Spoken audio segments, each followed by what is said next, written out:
I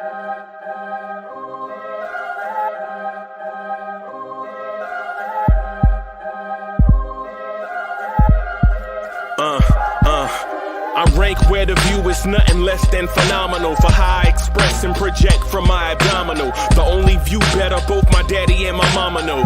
No living parents, my sons give me balance. My wife is my serenity, this mic is my identity. The world is foul enough, that's why I write without obscenities. Provoking danger with broken language and spoken anguish.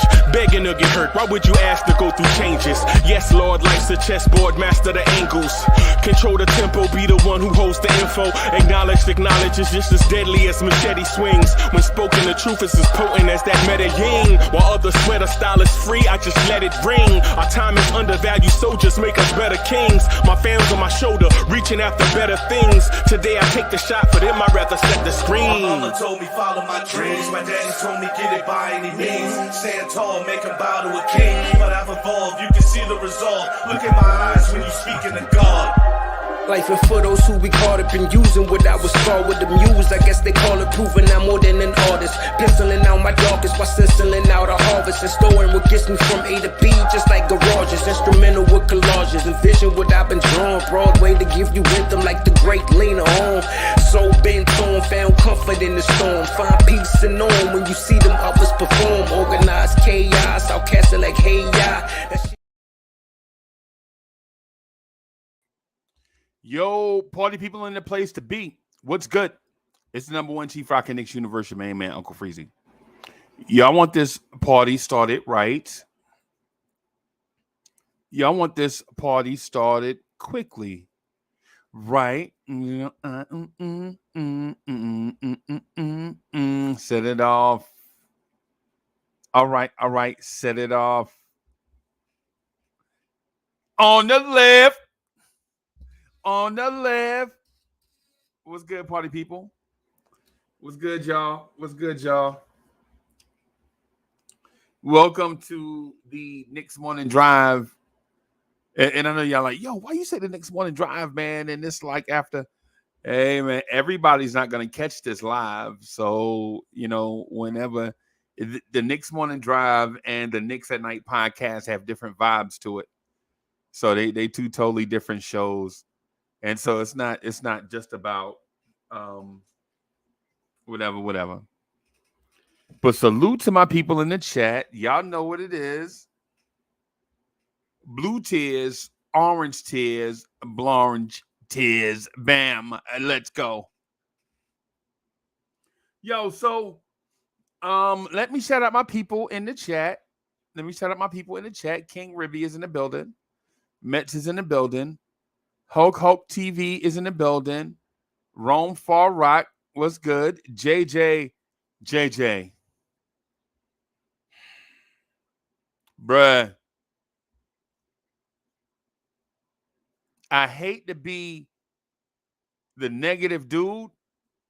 Like every time you hear me talk about a thing, I'm negative about everything. But we got to get this Mets channel up and running, bro. We're going to have to get this Mets channel up and running, man. JJ, we got to talk Mets, bro. We got to get Mets Lounge up and running. I was thinking about it earlier today, man. We got to get the Mets Lounge up and running. AJ is in the building. Rich boy. IKBM Dre is in the building. What's good? I see y'all. King Ember is in the building. Yeah, man. So as I sneak into the luxurious Blorange Tears studio, as I sneak into the luxurious Blorange Tears studio, which is actually just my daughter old bedroom that I converted, that I put a computer in since she moved out. I just put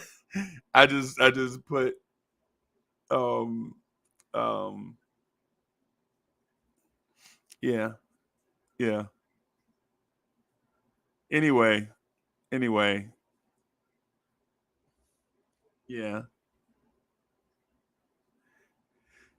How important is the draft lottery to you guys tonight? Keith Turner is in the building. What's good, Keith Turner?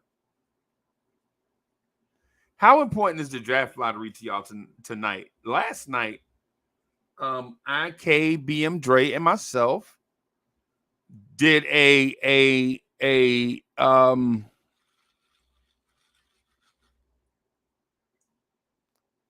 pre-lottery show. Right? We did a pre-lottery show where we discussed options. Like what are the Knicks gonna do if a bunch of different scenarios happen. Knicks Worldwide is in the building. Mets asked about a mock draft. Mets, we generally get into that phase on this channel. We generally get into that phase around Memorial Day. Right? Or let me rephrase it. We usually get into that phase right about now, but basically we're bumping it back because in previous years, the Knicks season would have been over in April. So we would have had like a month to decompress about what we saw. And then, you know what I'm saying? So so it's like a sliding schedule. So it's like when the season is over, we generally take about a month to bash the coach and scream about trading every player.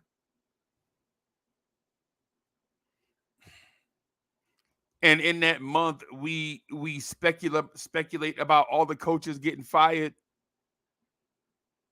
Man, maybe we should fire such and such coach and let Doc Rivers and Mike Budenholzer be our assistant coaches. Those are the type of conversations we generally have right after the season is over.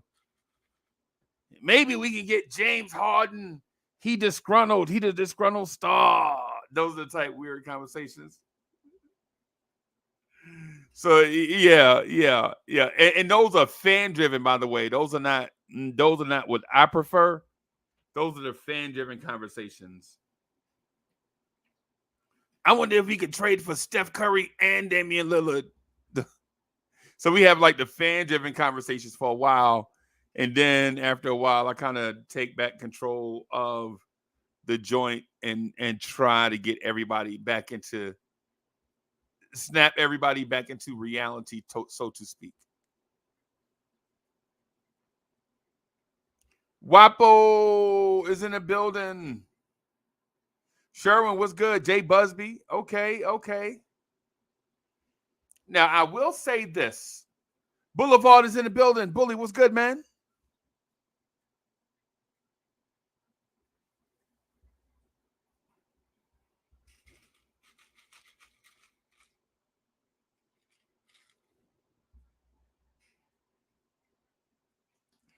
So, I will say this.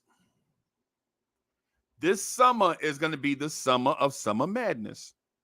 The writing is on the wall everywhere. Everybody is frustrated. Everybody wants to move. Everybody had a 4-year plan. It didn't work. Everybody had a 4-year plan after 2019. It didn't work. Now everybody's wanting to do blah, blah, boom, boom, boom, boom, boom. Everybody's going to try to realign. If you're the Knicks, you have to be prepared for the realignment. You got to be prepared for the realignment. And I think they are. Jay Boogie is in the building.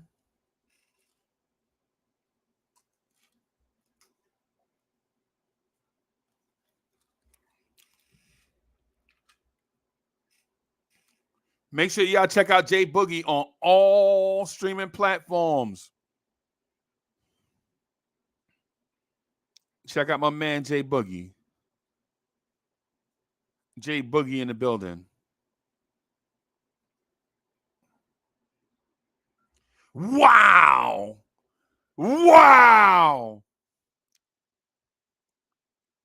I just checked. Listen. I just checked the vibe on our streaming platforms. And we got 203 downloads in the last 5 days or so. Thank you for y'all continued support. It must be something about that platform that people love. Thank y'all for y'all continued support, man. Y'all keep supporting us, man. This our family right here. So for those, real quick, I'm gonna put the link in the chat so that we could just get in here and talk about and complain about a bunch of stuff. But just want to say this real quick.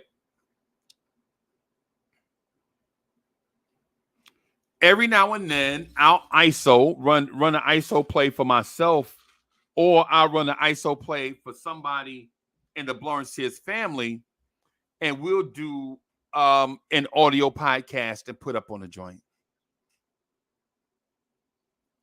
And we have had nothing less than overwhelming support from you guys. Y'all download the audio podcast, y'all share it. Man, listen, and I want to thank y'all for being so supportive.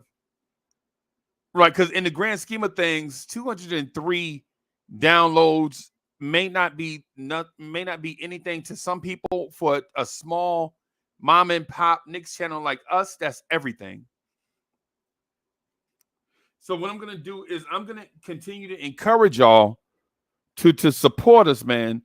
Go to Spotify or Apple or wherever it is that you download your audio podcast.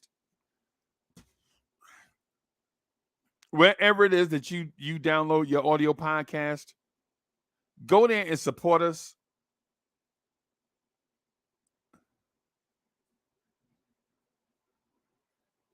Thank you for that. I appreciate y'all for that.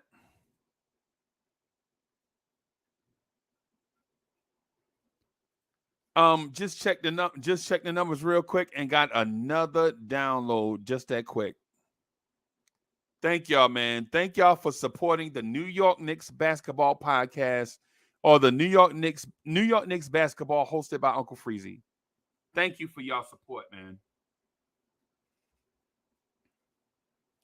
Thank you for y'all support, man. Y'all have no idea how much it means to me. But my point is occasionally I'll get somebody out of the Blorange Tears family, like somebody that's sharp on a certain subject. Like I don't just grab somebody that's gonna be like that's just gonna ramble on and waste your listening time. I generally try to grab someone who's sharp in a specific area, and we just get on the thing and just rock the mic. And if you watched the draft show at the pre-lottery joint last night, man, go download that, man. So that, man, listen. IKBM Dre is that dude. IKBM Dre is that dude. Salute to IKBM Dre. Man, you get him on certain topics, and it's like listening to ESPN when you can keep IKBM Dre on topic, bro. It's like listening to ESPN, bro. I swear, hand to the man. Like when you keep IKBM Dre focused, like, nah, don't go down that road, stay right here. when you get Dre like on, like, no, Dre, don't go down that road, stay right here. Yo, I swear, it's like listening to ESPN, right? And listen, and no disrespect to IKBM Dre, but when you have a full clip, you be ready to go anywhere. You know what I'm saying? IKBM, I mean, when I think about Dre, I be thinking like, yeah, he got a full clip, bro. He could talk about anything, bro. He could talk about anything. But when he get on that topic, bro, I swear it's like, I feel like Greeny bringing in Jalen Rose. You know what I'm saying? Like last night during the draft show, I legit wasn't even gonna ask questions. But then when prompted, I'm like, yeah, well, okay. Well, I'll ask you some questions. You know what I'm saying? Some easy, some softballs. And man, listen. Bim.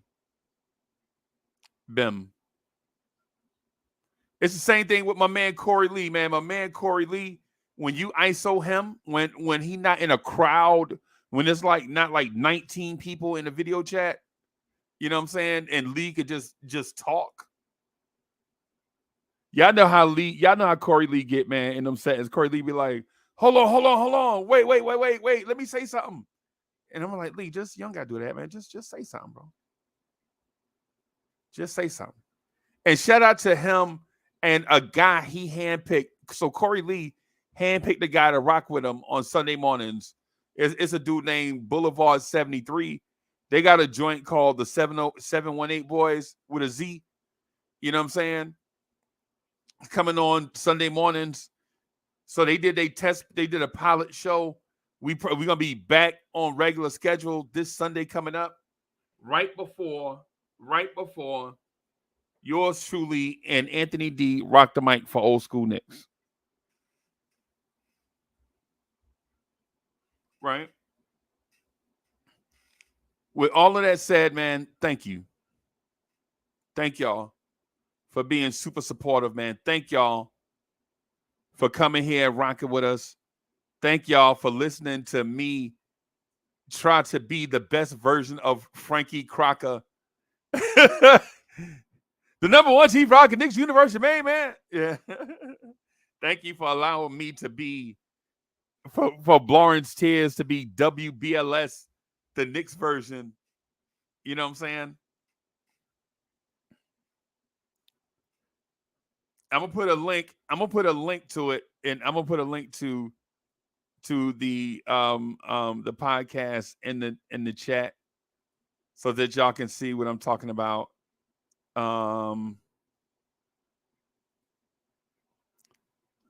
Okay. I'm gonna put a link to it in the chat, and then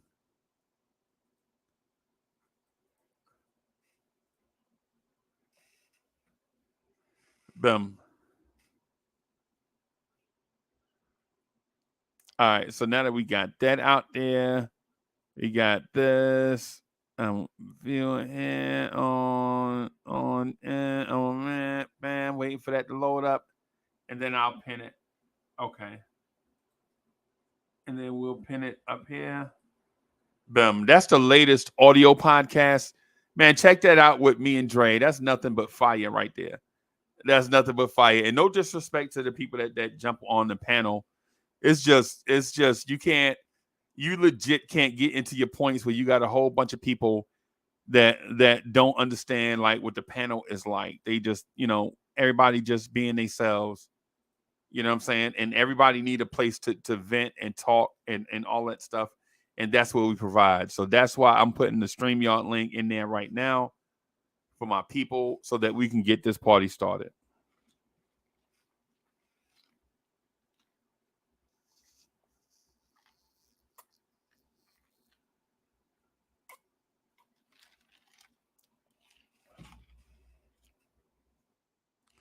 And for those that don't know,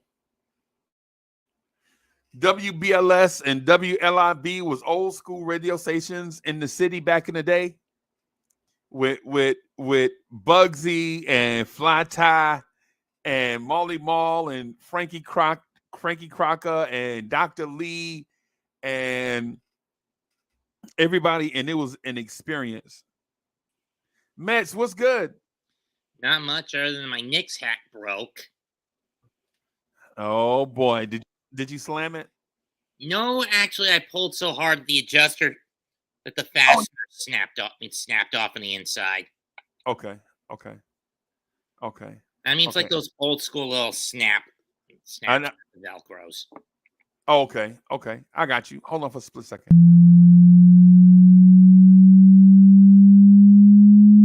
Let's get it. Y'all be spitting with your flows, I'm just podcasting. That's right. On the air every day, I'm just podcasting. What? You don't know what that mean when I say I'm podcasting. I'm broadcasting these flows with the podcasting. Every day of my life, I'm just podcasting. Right. Share my dreams with you, mean I'm podcasting. What? You can see my vision through the podcasting. Yeah. But don't forget J Boogie when I'm broadcasting. What? I'm podcasting, he's podcasting. What? I've been spitting this venom since karate flicks. When Mr. Sims was sharing nothing but the Knicks. I guess you know by now, I seen some tough years. Now I know the reason why Freezie got them Blorange Tears. Closest thing to... Yo, what's up, boss? Hey, Boogie. Yo, what's going on, gentlemen? How you doing, man, on this beautiful, beautiful, lovely, pretty day it is, man? What's happening, man, on this Tuesday, man? What's good with the people, man? Shout out to you, Freezie. Freezie, you put that work in, man. I like that. But that's what happens. That's how you get results, because you put the work in to get them. If you don't put work in, you don't get the results, man. Right. You know what I'm saying? If you want to start a company, you got to do the footwork to open it up, man. You can't open up nothing without doing the footwork, man. Right, so that's why you're being blessed at this time, you know what I'm saying, receiving your, you know what I'm saying, your blessings, because you're always doing that footwork, man. What's good, my guy? How you doing, man? And shout out to the chat, man. I just want to ask you guys a question. Be honest with me. With how much of the scuttlebutt that's going around Randle, is now the time to pull the trigger and get rid of him? Because when at press conference, he always deflects blame as to why the team usually fails, and he has this defeatist attitude. That's not something you want out of a leader. Is now the time to get rid of him? I am gonna say this. First of all, let me say salute to the hip hop legend J Boogie. Make sure you go get J Boogie stuff on all platforms, all of it, and be active. Even if you don't buy, write something, buy his stuff, put some activity in there. So when others stop by, they know that there is activity here, that people came by. You know what I'm saying? You can support by, you don't always have to swipe the card to support. You could come in and leave comments like, yo, I heard J Boogie joints. Some everywhere, bro. You know what I'm saying? You got to get this. This is Mo Fire, something. Leave a heart, leave a fire symbol, something. Let people know you was there. You know what I'm saying? Support. To your question, I'm going to answer it like this. This is my opinion only, not from a moderation standpoint. I'm not saying this to drive the conversation. I'm going to answer you directly. It's the off season. I'm going to answer as Uncle Freezie, right? This is my Uncle Freezie answer. If we're looking to upgrade the position, if there is a clear upgrade, consider it, right? If there is a clear upgrade, if there is no clear upgrade, don't put that man on a trade block just because you mad. That's like people sell a car when they mad and then they mess around without a car. You know what I'm saying? So you got to upgrade. Like if you're in your emotions, that's a you problem. Like if you can't handle your emotions because of what you see, that's not Randle's fault. That's your fault. That's something you got to deal with, right? And we all deal with it in different ways. Like some people will go smoke a cigarette. I like to do push-ups. Like when I get frustrated, I'll just go in a room and just do some push-ups, man. That's it, right? Because before this, I used to be a fighter, right? My emotions get out of check. I'll throw them things just at a snap. But I'm too old for that. I'm mature now.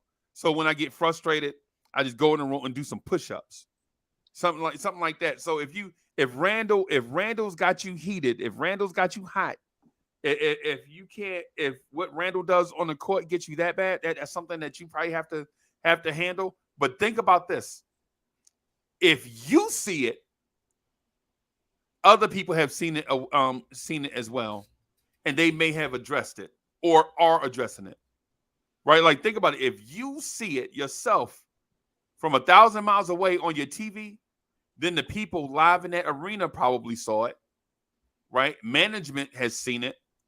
You know what I'm saying? And you got to either have faith in them to correct it, or if you don't have faith in them to correct it, then we have another issue. Then we also have an issue with management. And so as this thing escalates, we got to think, we're not the only ones that see that RJ Barrett can't shoot free throws. We're not the only one that sees Quentin Grimes is always hurt. We're not the only ones that sees Obi shows up at times. We're not the only ones that see Randle pout like a baby. We're not You know what I'm going saying? to see that Mitch is a bit too chicken to go up and flush him when he gets the offensive rebound. Right. And yeah, and the reason why is because he can't shoot free throws.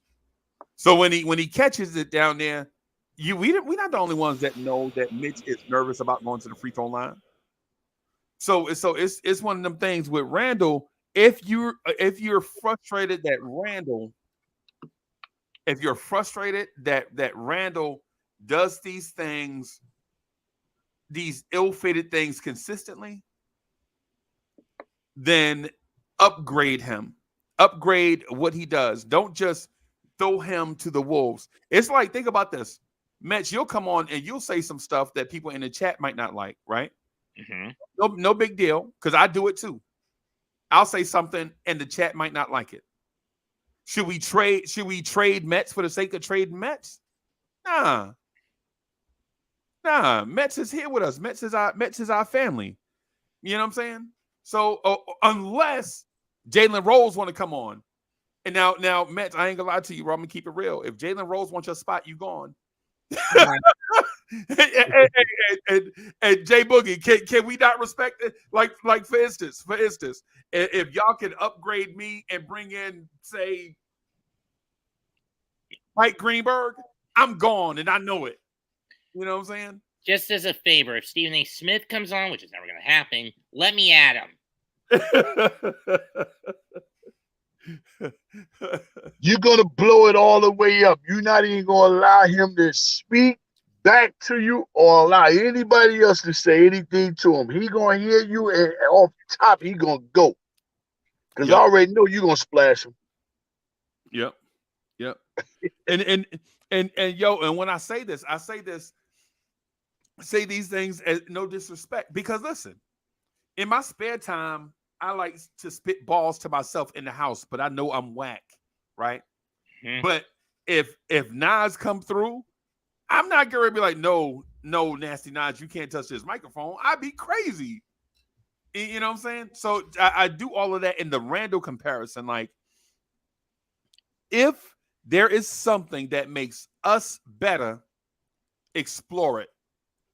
So essentially the answer is both yes and no. No, the answer is, if something is better, if something makes us better, explore it. But here's the thing. Here's the other caveat to that too, or here's a deeper thing. Are you looking for that thing that is better, or are you just accepting offers?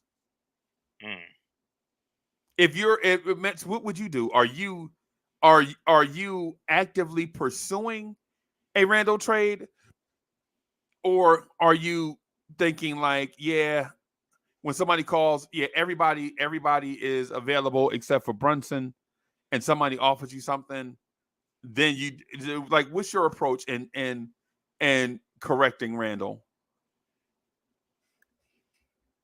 I would say find the Necronomicon, use it to bring Kobe back from the grave, but that's borderline impossible. Yeah. Oh, but basically, teach him how to talk to the press a little more thoroughly and positively instead of trying to shank the blame off himself. Learn from his mistakes and do what he did that got him the MIP in 2020, 2021.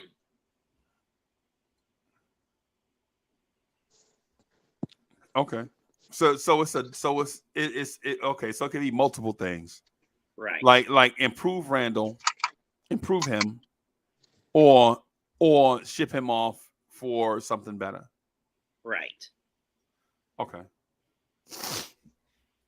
All right, Jay Boogie, what are you thinking? How do you feel about Randle, man? Julius is not the only situation that we need to have going on, so we would have beat Miami. It's a lot of things that's going on with this team that we got to fix. We got to get those things in priority. But I'm with you. Like, I'm not just getting ready to try to look to get rid of this guy and you know what I'm saying, just to get rid of him. You know what I'm saying? Even with him in his bad situation, we still won 6 games in the playoffs. Right. Above 500 in the playoff. We was on the brink of, you know what I'm saying, getting to the Eastern Conference, you know what I'm saying, finals. Because we didn't get there, that's not all on Julius Randle, yo.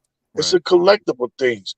But if I'm going to make a move with Julius, man, I got to get value back for it. If it's going to take us over the hump, over the top in a certain situation, then I'm all for it. But I'm not just getting ready, call up phones and look the, yo, listen, take Julius, you know what I'm saying?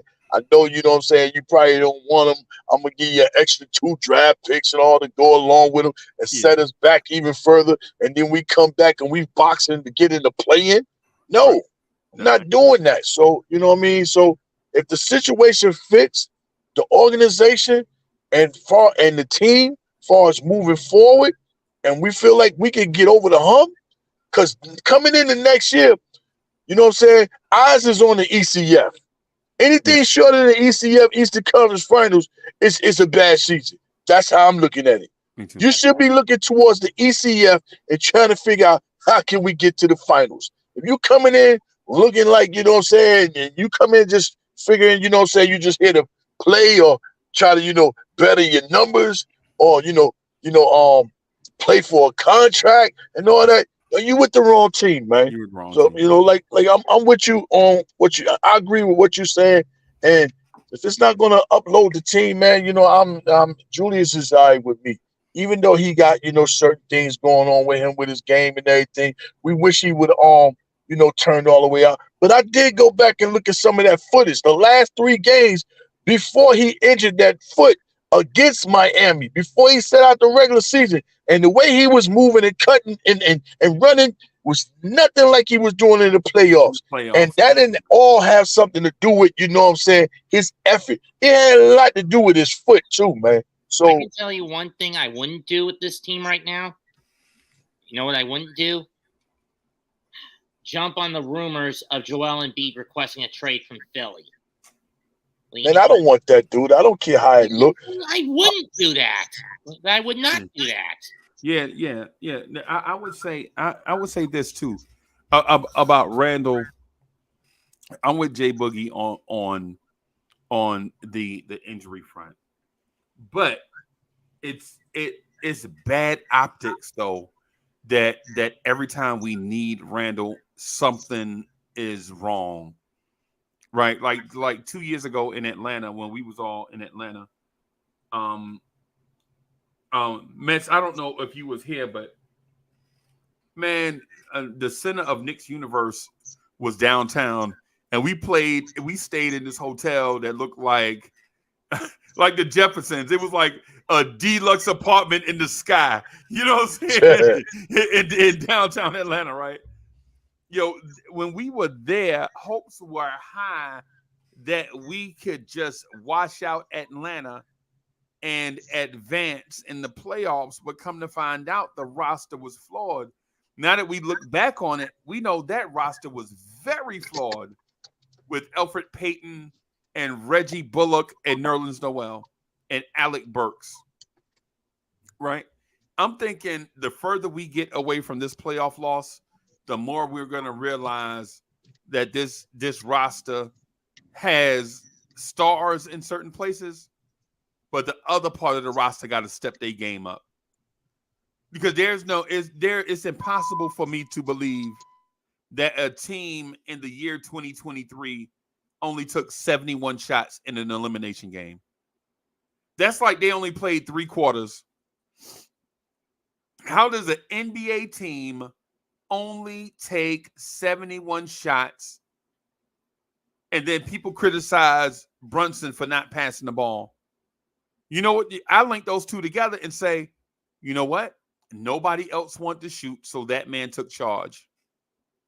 That man stepped up when nobody else wanted to step up.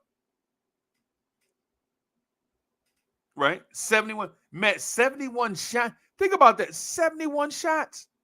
That's like in a baseball game, your team only swing the bat 80 times. 27 outs, they only swing the bat 80 times. You're like, what are y'all doing? Y'all here, what are y'all doing? You're basically playing all flash in the pan in that game. I mean, I couldn't watch it, but from the broadcast you and the guys were doing on Friday, it was like they were just basically dilly-dallying all damn game. Right. Yeah, they were like people were, the moment was too big for some. Right? The moment was too big for some. Others. Yeah. That's what I'm saying, man. It's bananas. It's bananas to even consider. Yo, and you see Sherman. Thank you for that comment. Sherman says Miami was playing the box and one defense. Yeah, we put the joint up on the screen, and when you saw the defense set up by Miami, yo, there was like following Jalen Brunson around, and nobody else wanted to step up. G Money, what's good, man? I mean, at that point, you're asking yourself, I mean, I get that Mitch doesn't want to go to the free throw line, but he's gotta grow its spine. Instead of just passing it out or just clutching on the ball where it gets swatted out of his hands and either out of bounds where he chases it or just gets stripped out of his hands, go up and run it down the lane and drive it. Right. I mean, for him, going to that rim when he gets the O board is the right of courage and cowardice, and he always chooses the path of cowardice, in my mind. G Money says we just lack enough shot creators, and I agree with him.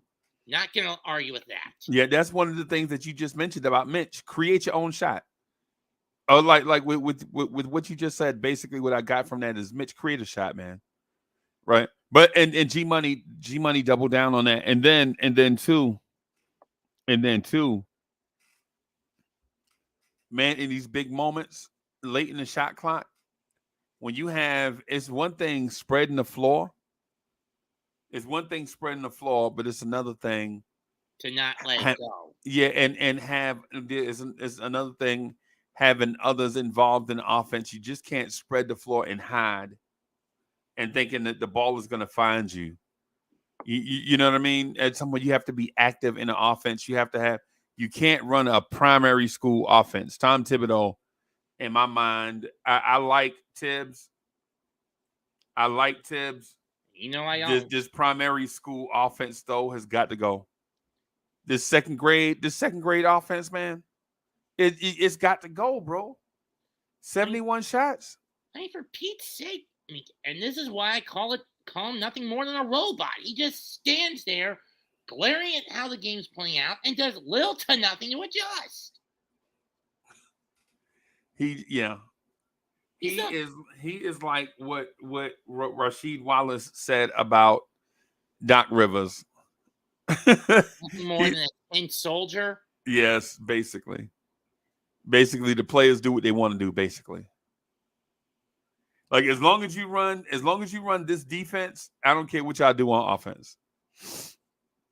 Basically, in this case, run my offense, and I don't care what you do on defense. With Doc, it's run the D, don't care what you run the offense, don't care what you do on defense. With Tibbs, it's always the opposite.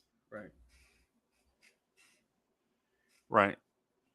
Yeah, G Money, the defense was fine, bro. The defense was good. Miami only shot 40% from the floor.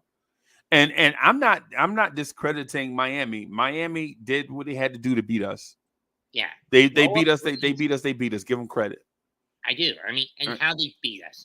Find the open man in the perimeter, crowd Brunson where he couldn't get a shot off defensively. Offensively, constantly draw double teams to get Vincent, Robinson, or Lowry or Love wide open for the three, whether it be from the wing, the top of the key, or in the corner. And Tibbs hardly ever adjusted to that, at least in my view. Yeah, man. King Imbert says, can't teach effort. Yeah. But who are we going to get that's a shot creator, whether it's in the offseason or in the draft? Because, again, Rose stupidly gave away our first-round picks, both of them. I mean, our main pick, which would have landed us in the 23 spot, to Portland, right? Right. And then Dallas chose to deliberately throw in the towel on the year so they could get their pick back. Yeah, that was dumb. But here we are. So what do you do now? Find someone in the second round. If we don't get that first-round pick from Dallas back in the draft lotto tonight, and basically try to work him through the G League, get into the front lines, and use him as much as often. I know it's a stupid idea, but to do that, we need to cut the fat that's sitting on the bench, namely Rose and Fournier. Okay. Especially when you consider Tibbs barely used them at all unless the front line was severely crippled. Or in garbage time at best case scenario. Do we have a second round pick? I would assume we do. I don't know if we do. I'm gonna find out and put it on the screen. Let me find out. And let me find out just really quick if we have a second round pick. Knicks. We don't. I'm scrolling through. Just be patient with me. I have to scroll through all the teams' draft picks. And all right. We don't, do we? Hold on. I just told you to hold on. I'm scrolling through the teams. Relax. All right. So I got all right. So the Knicks 2003 first round draft pick from Dallas.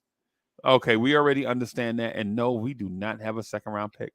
Didn't think so. So Knicks fans, that we may be totally out of the NBA draft this year. Once again, with no picks. Being fleeced out of a draft. Thank you, Josh Hart. Thank you, Leon Rose, for being so stupid as to get yourself fleeced out of a draft pick yet again for the second year in a row. Yeah. Thank you, Leon Rose. Josh Hart really worked out for us. Not. You incompetent idiot. Thank you, Leon Rose. I swear, if that's a lead pipe you're gonna in your hand, whack him with it, so we don't lose a draft pick next year. Right. See, Mac, what are we gonna do, man? I mean, chat, what are we gonna do? No, if we don't get this pick from Dallas tonight, we're screwed. Then we won't add a significant young talent for the second year in a row. Because Rose is an idiot with these picks. All these draft picks, right? And no young talent. Because what does Rose do? Give them away in dim-witted trades. He's a sucker with these picks. Yeah. I mean, I thought this guy was intelligent, but when it comes to draft picks, he always makes a jackass out of himself. What's up, G-Money? What's going on? Hey, man, how you doing? Great. Long time no see. How you guys doing? Yeah, what you been up to? Fine, except for the fact schoolwork, watching the playoffs and all that. Yeah. Schoolwork, man. Yeah, because I'm doing my master's. Yeah, doing my master's in sports journalism. Sports journalism, masters in sports journalism, bro? Yes, sir. Man, listen. So I don't want to get too nerdy, right? I don't want to get too nerdy, but you know that master's work is tough, bro. It is. And it's expensive. For me, it was very, very expensive. Right. You know what I'm saying? And you got to get into these study groups and all these different things, bro. It's tough. Right. But listen, man, I didn't do it in sports journalism. I did it in something else. I don't want to really get into all of that stuff, man. But listen, sometimes you're gonna have to turn that TV off and work. You know that, right? Yeah, that's true. Yeah. You gotta turn that phone completely off, turn that TV off, all of that stuff, bro, and just grind, bro. Yeah. You know what I'm saying? Yeah. At master's level, now you're talking about legacy. Because graduating from being a college graduate is one thing, bro. Like getting your associates, you know what I'm saying? You can kind of slide through your associate stuff. Yeah. And you could be persistent and slide through and get your bachelor's. But master's work, bro. Gotta be locked in. You gotta be locked in. And you gotta be locked in, bro. Effort, yeah. Yeah, when you working on your master's, bro, you can't have like no second job. You can't have no. Bro, you can't almost have kids, bro. Anything that this is, bro, it's crazy. Ron, what's good, man? Salute, Ron. Man, I'm in this ride, man. You probably hearing the rain coming through the microphone. It's raining where y'all at? Yeah, man, it's pouring. It's pouring, man. It's cloudy. I tell you, man, shout out to everybody on the panel, man. Cloudy on my end too. Chat, man. Mets don't blow a head gasket, man. It's gonna be all right. Look, you can't blame me, Ron. Leon Rose has shown he constantly makes a jackass out of himself, giving away draft picks for trade for players. He does have a point, Ron. Well, I understand what you're saying, but don't blow your head gasket, man. Because Leon still got a lot of maneuvering to do. It ain't even draft night yet. We don't know. We don't know whether or not we're gonna get that 11th pick. You know, if we get that pick, you know, if we get Dallas pick, all that energy you gave would be for naught. Yeah. You know what I mean? You know, let the thing play out first. But I'm just saying. Last year, we got fleeced out of a top pick twice because he was that much of an idiot. This year, we get fleeced out of our own pick, and because Dallas upped the tank, we could get fleeced out of a lotto pick. Well, you still got that phrase that you just said is could. Yeah. It ain't happened yet, so don't blow a head gasket yet, man. Save that energy for later if it happens. You know what I mean? 'Cause you might be blowing smoke for no reason. Man, I tell you, I hear what y'all saying, you know, in reference to Julius. But you know what Miami did? Miami actually gave our front office the ammunition. They gave them exactly what they needed to see where they need to go. Right. They actually did it. I mean, you think about it. We all talked about shooting. We all talked about the fact that the offense is stale and needs to change. Yep. That's two of your major problems. You can't shoot, you ain't winning in this league. Agreed. The defense we got that taken care of. But another thing Miami highlighted, and I'll keep saying this, man, the need for scoring from that big spot, man. I don't want to be a team no more that's going into games and you know off the rip the only way your centers are going to score is if it's a putback or if it's something coming, you know what I mean, or alley-oop. I'm sick of that. It's a dunk. Or a dunk or a floater. I'm sick of that. I need a big that can actually score. I need that. You know what I mean? And inject it into the starting lineup. And I love Mitchell Robinson, but Mitchell Robinson, for my book, Mitchell Robinson is not a starting center. I'm sorry. I'm sorry to break that to people. He's not a starting center. Not in this NBA. He's just a karate swatter shot blocking. Not in this NBA. And when you do that, you think about it. He has to stay around the basket to score, so that clogs the lane up for guys who are trying to get to the lane. So you're basically so far the trade for Julius Randle, I think we got to look at it like this. It's not about what you're going to get back, because it's going to be hard, equal value to get 25 and 10. It's true. We're not going to get that, but what we need is somebody who actually complements Brunson to the point where this offense flows like a well-oiled machine, and somebody that can, if the person can get you, let's say 15 and 10, but the offense move better, they guard their position, they're a good help defender, you know what I mean? It can work, and you know what I mean? But the thing is, we can't look at it as we trying to find somebody to replace Julius, because 25 and 10, that ain't just walking in the door. That ain't sitting on no trees for somebody to pluck. Right. You know what I mean? But Julius Randle, I think the only way Julius Randle could work staying on this team, he can't be the first option, and he definitely can't be the second option. Agreed. He has to go to the third option. But then who do you make the second option? RJ has shown he's not ready for that role. Well, all right, let me get to that. Hold on, Ron. Let me get to that real quick. I'm gonna bring in Wiz real quick. Hold on. Hey, there he is. But I didn't play. Hold on, what happened, Wiz? What happened to your joint? Hold on, Wiz. By the internet. Wiz. There it is.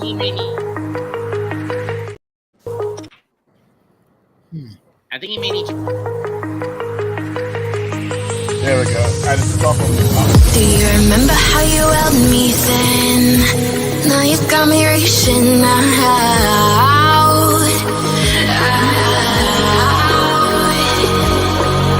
And do you see you got me falling in more times than I can get out.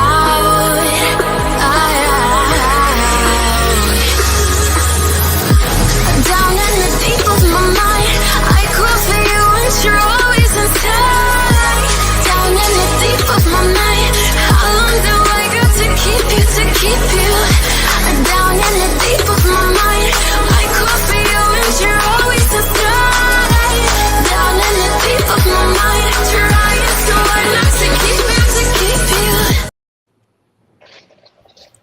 Wiz is in the building. Wiz, what's good, man? What's going What's on? up, Wisdom? Not as good as Ron. Not even as good as Ron. Rolling the millions and the billions. Not as good, man. I'm feeling good today. I'm feeling good. Yo, yesterday's take, brother. You and Dre? Yeah. Oh, that was sick. That was hot. That was fire. That was Yeah, fire. we gotta do that sometimes, man. Because sometimes when you be on a panel, like for instance, there'll be times when Ron Cleveland want to say some stuff, but when you got like 6 or 7, 8 people up here, they'll cut him off. He can't finish his thought. You know what I'm saying? Then he got to double back when it's his time to talk. He got to double back and finish what he said the first time, and then they cut him off, and now he got he can't even get the thought off. And now you got a whole bunch of people talking all over each other, man. Sometimes I feel I like the energy, but as a listener, I be wanting to hear what Ron Cleveland be saying without him getting cut off. You know what I'm saying?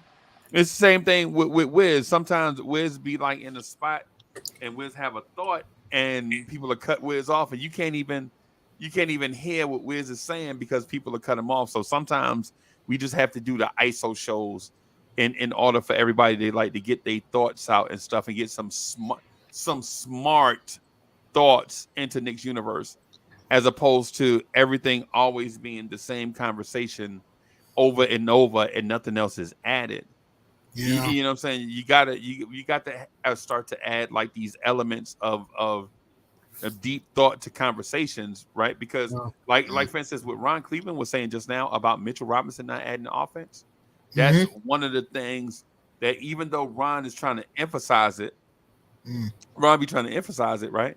We never get a chance to actually break down what he's saying and ask him questions about how he came to that place and how we fix it. Right? I'm gonna bring in IKBM Dre in right quick, and then Ron, Ron, I'm gonna ask you some questions about that you just said, okay?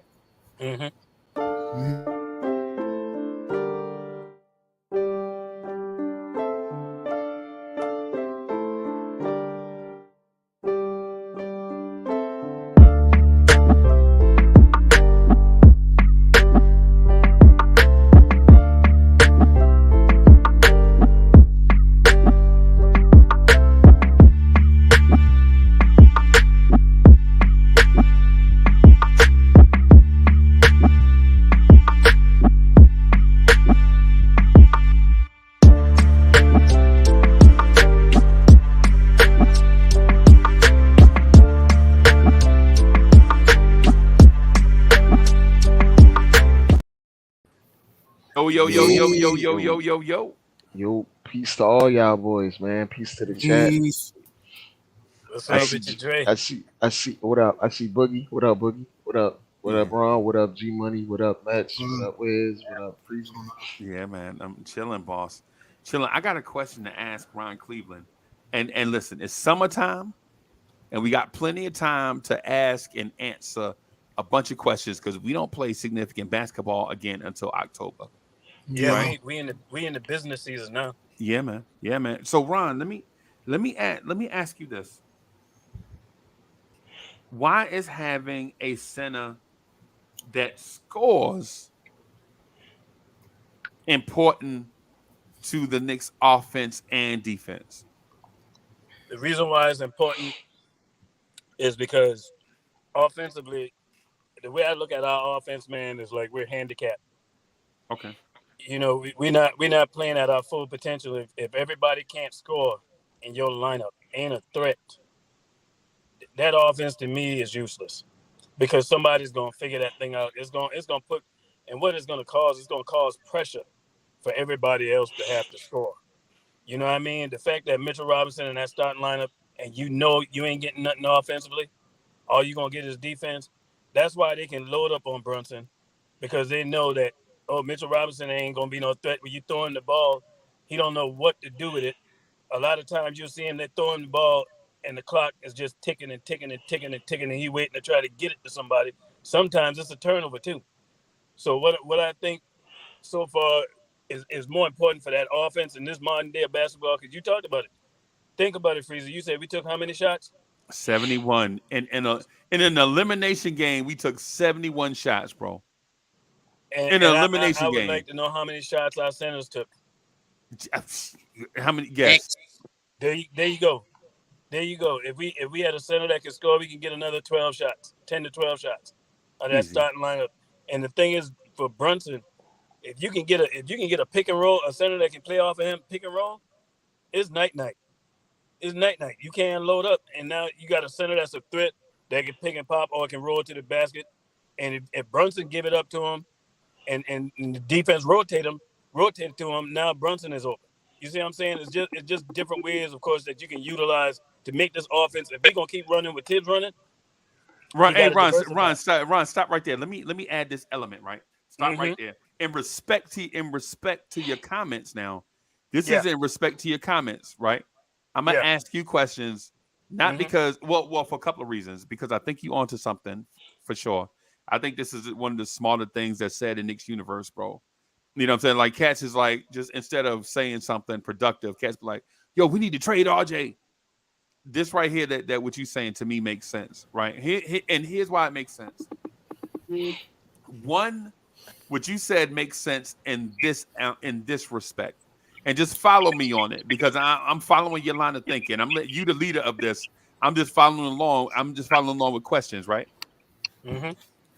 If your team runs a pick and roll 27% of their offensive possessions, and their roll man is not an offensive threat,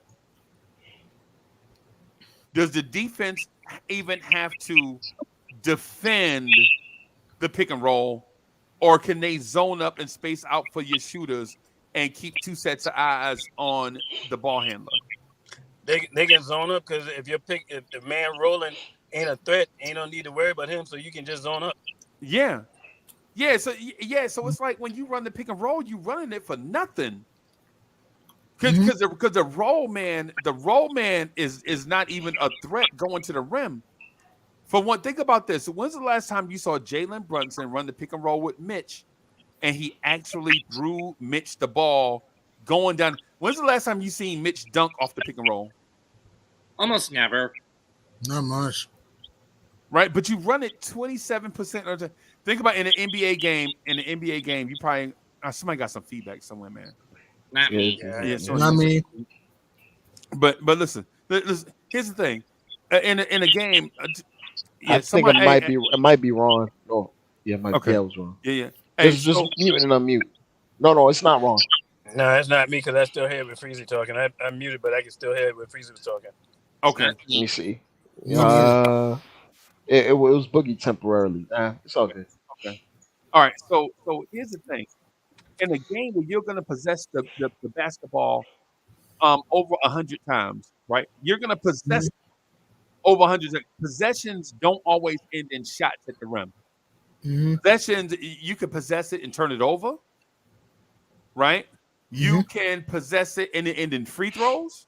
You know what I'm saying? So you're going to possess it over 100 times, right?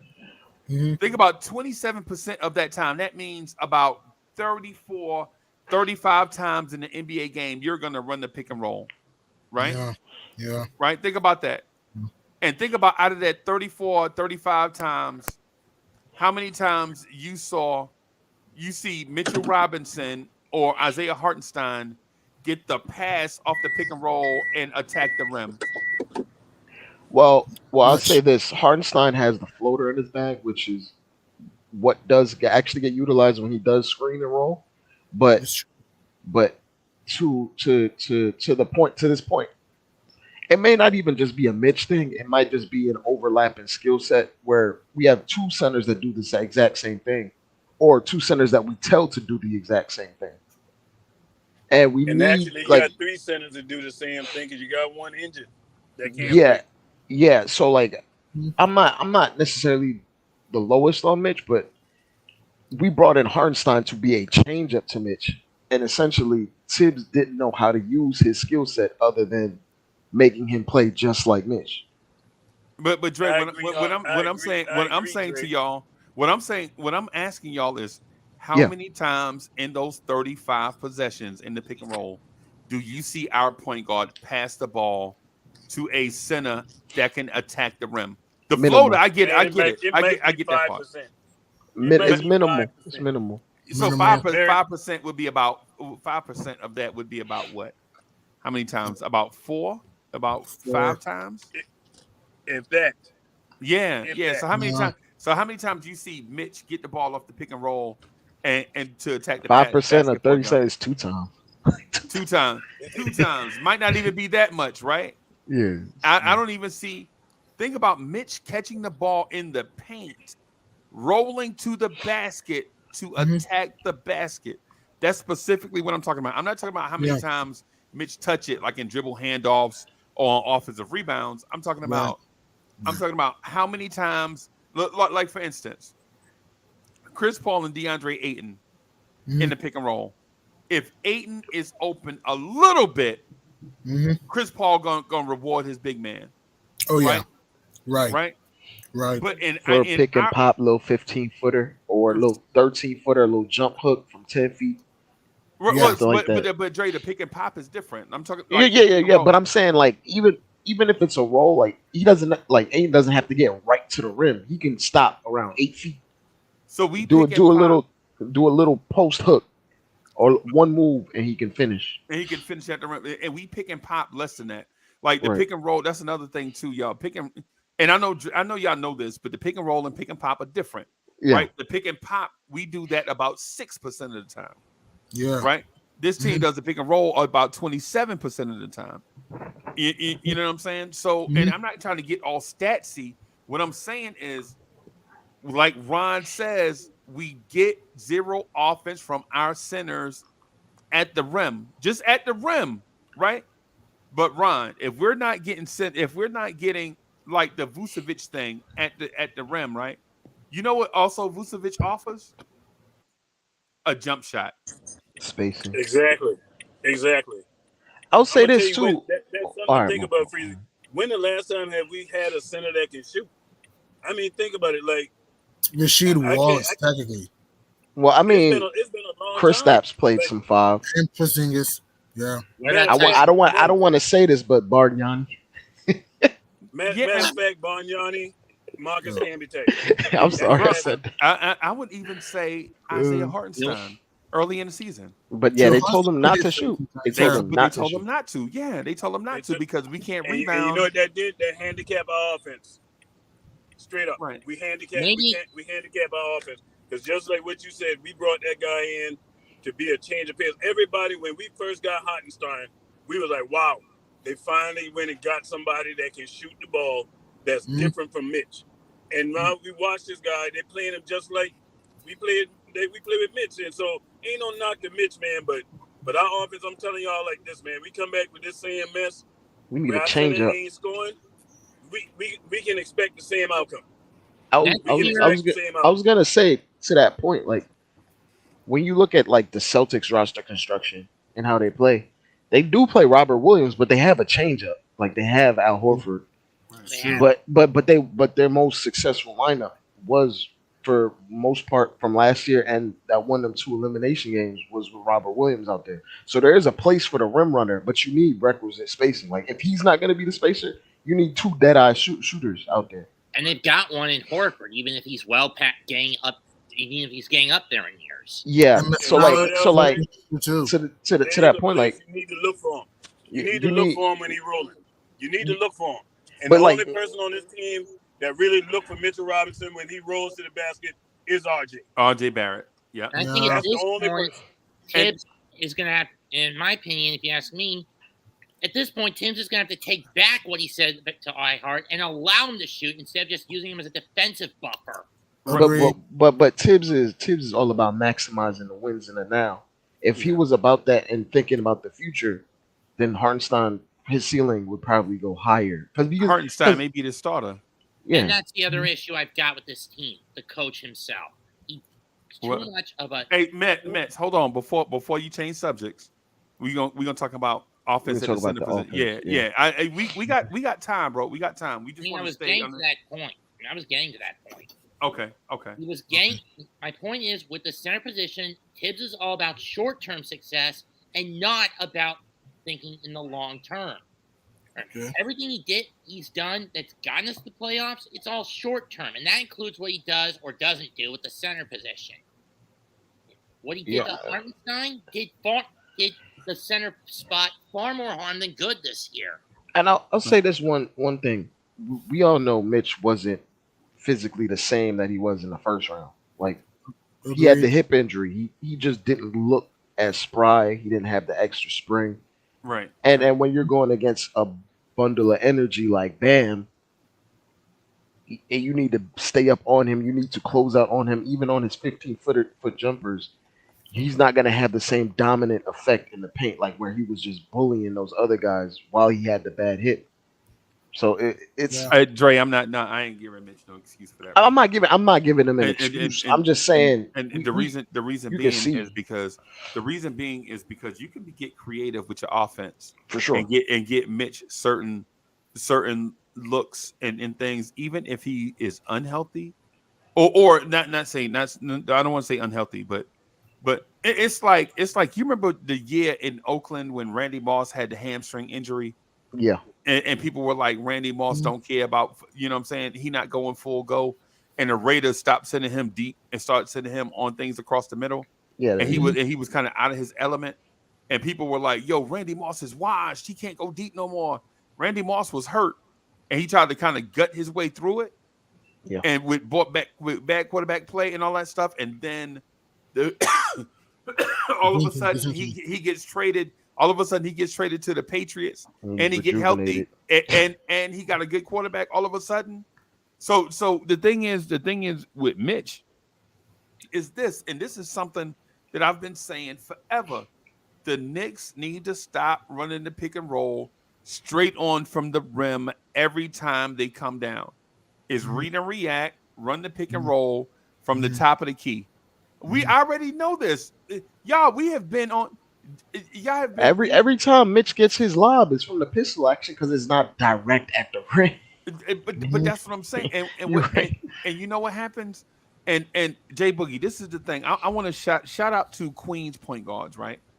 Shout out to Brooklyn point guards and Queens point guards everywhere, right? One of the reasons why we have to run the pick and roll from the top of the key is because when we run the pick and roll off the wing, teams cut the court in half, and we don't have guys that can pass with either hand and make passes across the court on target with either hand. And these are the things that you learn as a shorty. If you can't pass with either hand, if you can't keep your head up while you dribbling, if you don't have court vision, if you can't see open guys, you're not a point guard. I'm sorry. These are the basic things. Can you dribble? Okay, you can dribble. Can you pass with either hand? Right? Can you dribble in traffic? Right? Can you make passes on time and on target all over the floor? And if you can't do this, it limits what you can do offensively. That's why I'm saying Tibbs not wanting another ball handler on the floor with Brunson. Instead, he wants Keith Bogans and Kirk Heinrich and Chris Dunn and Josh Hart and RJ Barrett and guys like that. It's gonna do that limits your offense. Matt, let me finish, please, man. Come on, bro. Sorry. What I'm saying ultimately, what I'm saying is it's okay for a team to trap you when you go to one side of the court, right? But what I'm saying is if you don't have a counter to what the other team's strategy is, then that's not even on the players no more. That's on the coaching staff that has a preference to have a certain player prototype on the floor. Because ultimately, Jay Boogie, this is what this should be, right? When they look to run the pick and roll on one side of the floor, Miami jumps out in traffic. You should quick reverse that ball around the perimeter to Grimes, who then gets a screen from Randle. Now you're attempting the pick and roll from the other side. And if they are trapped and if they scramble to try to trap both sides of the floor, anybody that played basketball at high school level, college level, even elementary level, you know a team can't trap you on both sides of the floor because they use the out of bounds line as an extra defender, right? So if you're on one side of the floor and they use the out of bounds line as a defender, they can't therefore use the other side because they only have 5 people on the floor. And so if they stretch themselves thin by doing that, now you could just drive down the middle of the paint and dunk.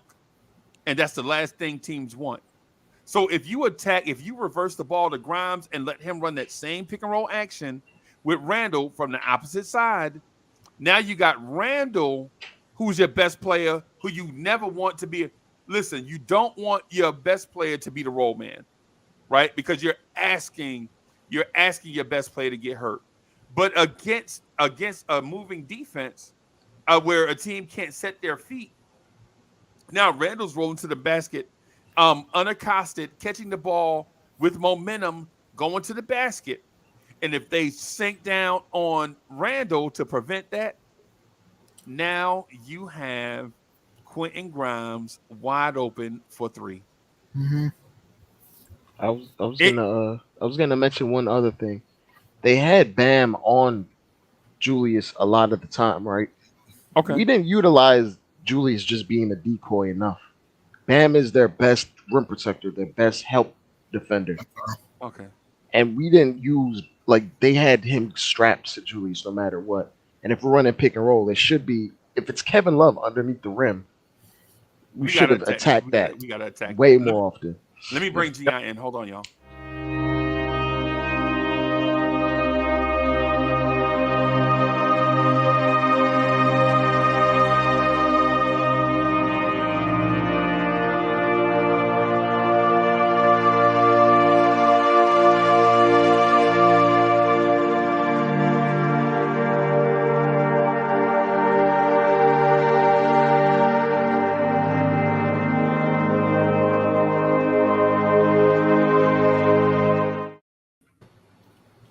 There we go. What's going on?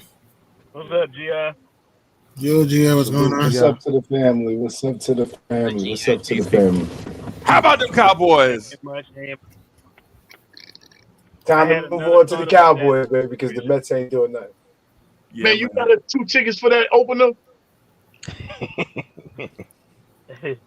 Yeah, I'll call it out. Nobody else might say it, but I'm a Giant. Do you got 2 tickets for that opener? Because I will be there with you. Bim. You ain't make my videos. How about that? How about that? But you want the smoke. Crazy. Yo. You know what else I was thinking about? With that, you know, when people start talking, other thoughts come in your mind. You be like, boy, I hope I can remember this one. Yeah. Think about this too. If we had a center, right, that could run that pick and roll and could put pressure. You know what that do for the other team front line? Foul trouble, whistle drill. Foul trouble, and they keep them home. How often do we get other teams in trouble? Think about these 82 games we played this year, man. Yeah. We really don't get teams in foul trouble. Right. Because we take a lot of jump shots. Right. We take a lot of jump shots. We're a jump shooting team that can't shoot. Right. Right. And hey, Ron, and to that point too, in that scenario that you just mentioned, it also keeps these roaming bigs home. Right? The reason, think about it, the free safety can be, think about this, the center can be a free safety on defense when he has no responsibility. That's why they call him free. You know what I'm saying? But when he has a responsibility, like if Mitch is a threat, then you won't see Bam Adebayo out there on Julius Randle, because you definitely are not putting Kevin Love on Mitch down there. You know that ain't happening under no circumstance. You know what I'm saying? But at the same time, I think you know what, Dre, this is what it starts with right here. This is what it starts with. Mitchell Robinson has below average hands in traffic. Agreed. Yep. That's where it Fumble starts the ball a lot, right? A lot. That's where it starts at. And I'm not knocking Mitch. Y'all know I love Mitch. Right? But it's like when the Giants had Plexico Burress. When Plaxico Burress is open, he catching everything in sight. Mm-hmm. Plaxico Burress in traffic is rolling the dice. It's like when the Jets had Santonio Holmes, right? Santonio Holmes is a big play guy when he open, right? But when he not open, he's just a guy. You feel me? It's not like it's something. Mitchell Robinson is, in my mind, the best finisher in the game, the best finisher big man in the game. I don't see a guy that finishes better than Mitch on a nightly basis. You know, so now they may shoot more free throws than Mitch, right? They may shoot and they may get more chances than Mitch, right? Right. But the thing is, though, we have to find a way to get Mitch more open. True. Because at his age, his hands are not going to get better, right? He is what he is. Now, he ain't Nerlens Noel. Nerlens Noel had terrible hands, right? Oh, ate too much popcorn before games. Right. And I want to say one thing, Freezie, to that point. If you add, all right, go ahead. If you add spacing, bringing guys away from Mitch, because notice the point I said, Mitch has a below average hands in traffic, right? Mm-hmm. If you clear up the traffic, now you get in Mitch to catch that ball where he can. Now I think you know what I'm saying. But how do you create more spacing? I was gonna say, Freezie, to that point, I think because this is Brunson's first time running the show, I think his playmaking is going to get better as he takes on more responsibility, because there's been times during the season where he actually misses Mitch. Like, to be absolutely honest, he misses a lot of lobs. Yep, 4 or 5 times a game. He don't even see Mitch. Right, not and off-target passes. When you say miss, you mean he didn't see Mitch. He didn't even see him. And to that point, like, we seen what Chris Paul did with DeAndre Jordan or with Tyson Chandler or what have you. And they were limited, very limited offensively. They could only catch lobs. But he had them dudes averaging 12, 13 points just off of his gravity and dump downs like and lobs. 5% from the floor and all type of, So it's one of those things where Brunson might need to grow in that grow in that respect. And I think he will. Because those teams didn't necessarily have amazing spacing. They were running 2 other traditional power forwards next to him. But Blake Griffin was not shooting at that time when DeAndre Jordan was doing well. They had the guy that was on the Pacers, that power forward. He played with Chris Paul and Tyson Chandler, if you recall. And he wasn't David West. Yeah, he wasn't shooting from range, and they still created spacing. It's a level of playmaking that he needs to strive to, and also creativity within the offense. I think there has to be growth in 2 areas for us to maximize what Mitch is. Mitch is limited, but if we had, like, for instance, if Mitch played with like Tyrese Halliburton or something, he probably would look better in terms of lobs and dump downs and all these things, because he's actively looking for the pass. Whereas Brunson gets a screen. His first option in his mind is attack a mismatch. Right. All right. So let me try to make my own. Represent an argument, Greg. You want to finish up, Greg? Before? Go ahead. Not saying Tyrese Halliburton is better than Jalen Brunson. Jalen Brunson is head and shoulders way better. He's different. He's just different. He processes the game a little bit different. That's all. Hey, I'm gonna say this real quick Hold on for one second. I'm gonna say this real quick about him, and then I'm gonna get out of the way because other people's coming on, and so I get out of Wiz and Gi's way. We already know we ain't got a good offense, but a lot of it's got to do with Mitch too. Yeah, Mitch got to get in that gym.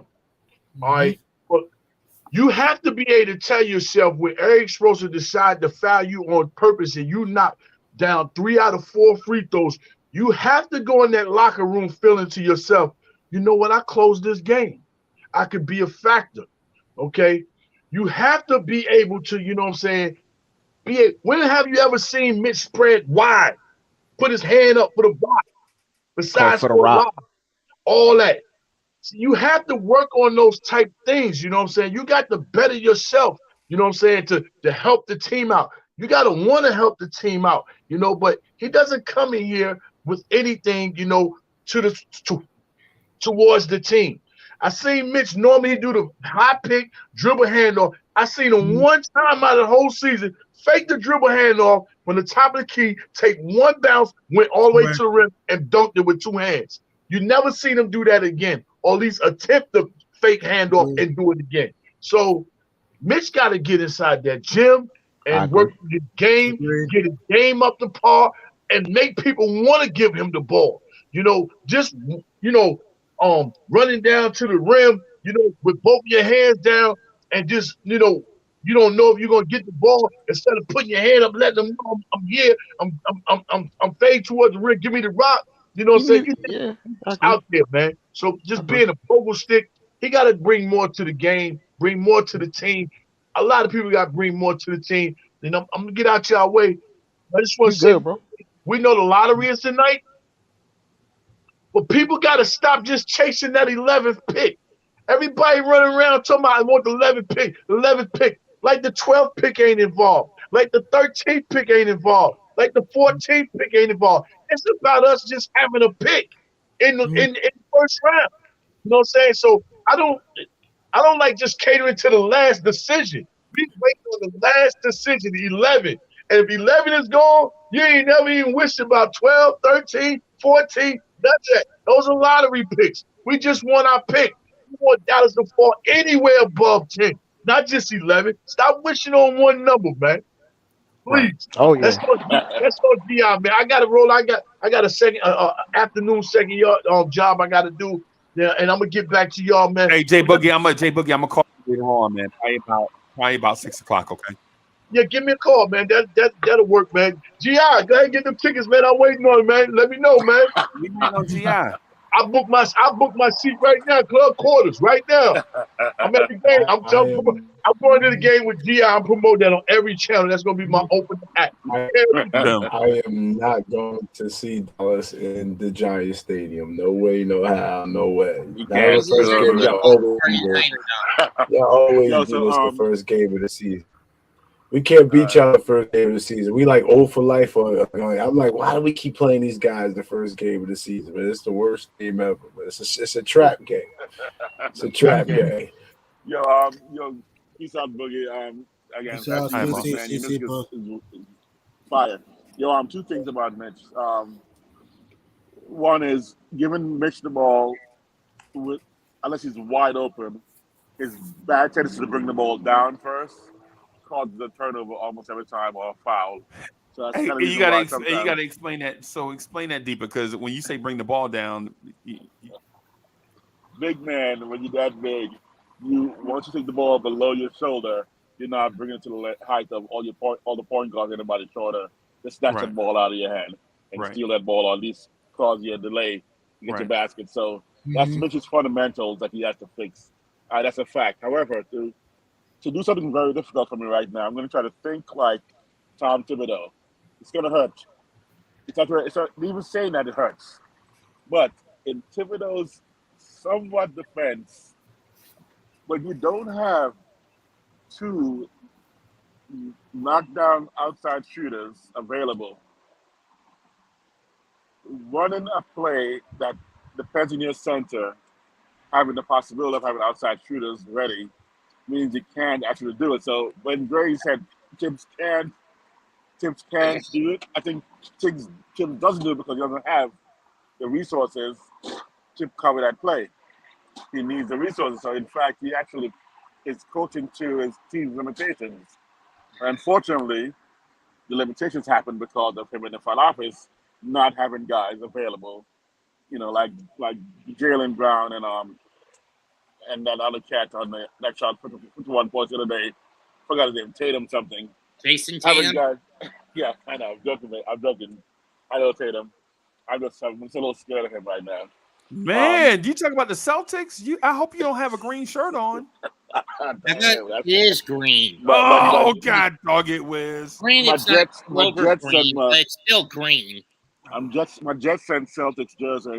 I'm a Giants fan. So yeah, I think Thibodeau was coaching to his team's limitations rather than not being able to coach. Of course, it's also I think is a stubbornness. I think it's a bit both.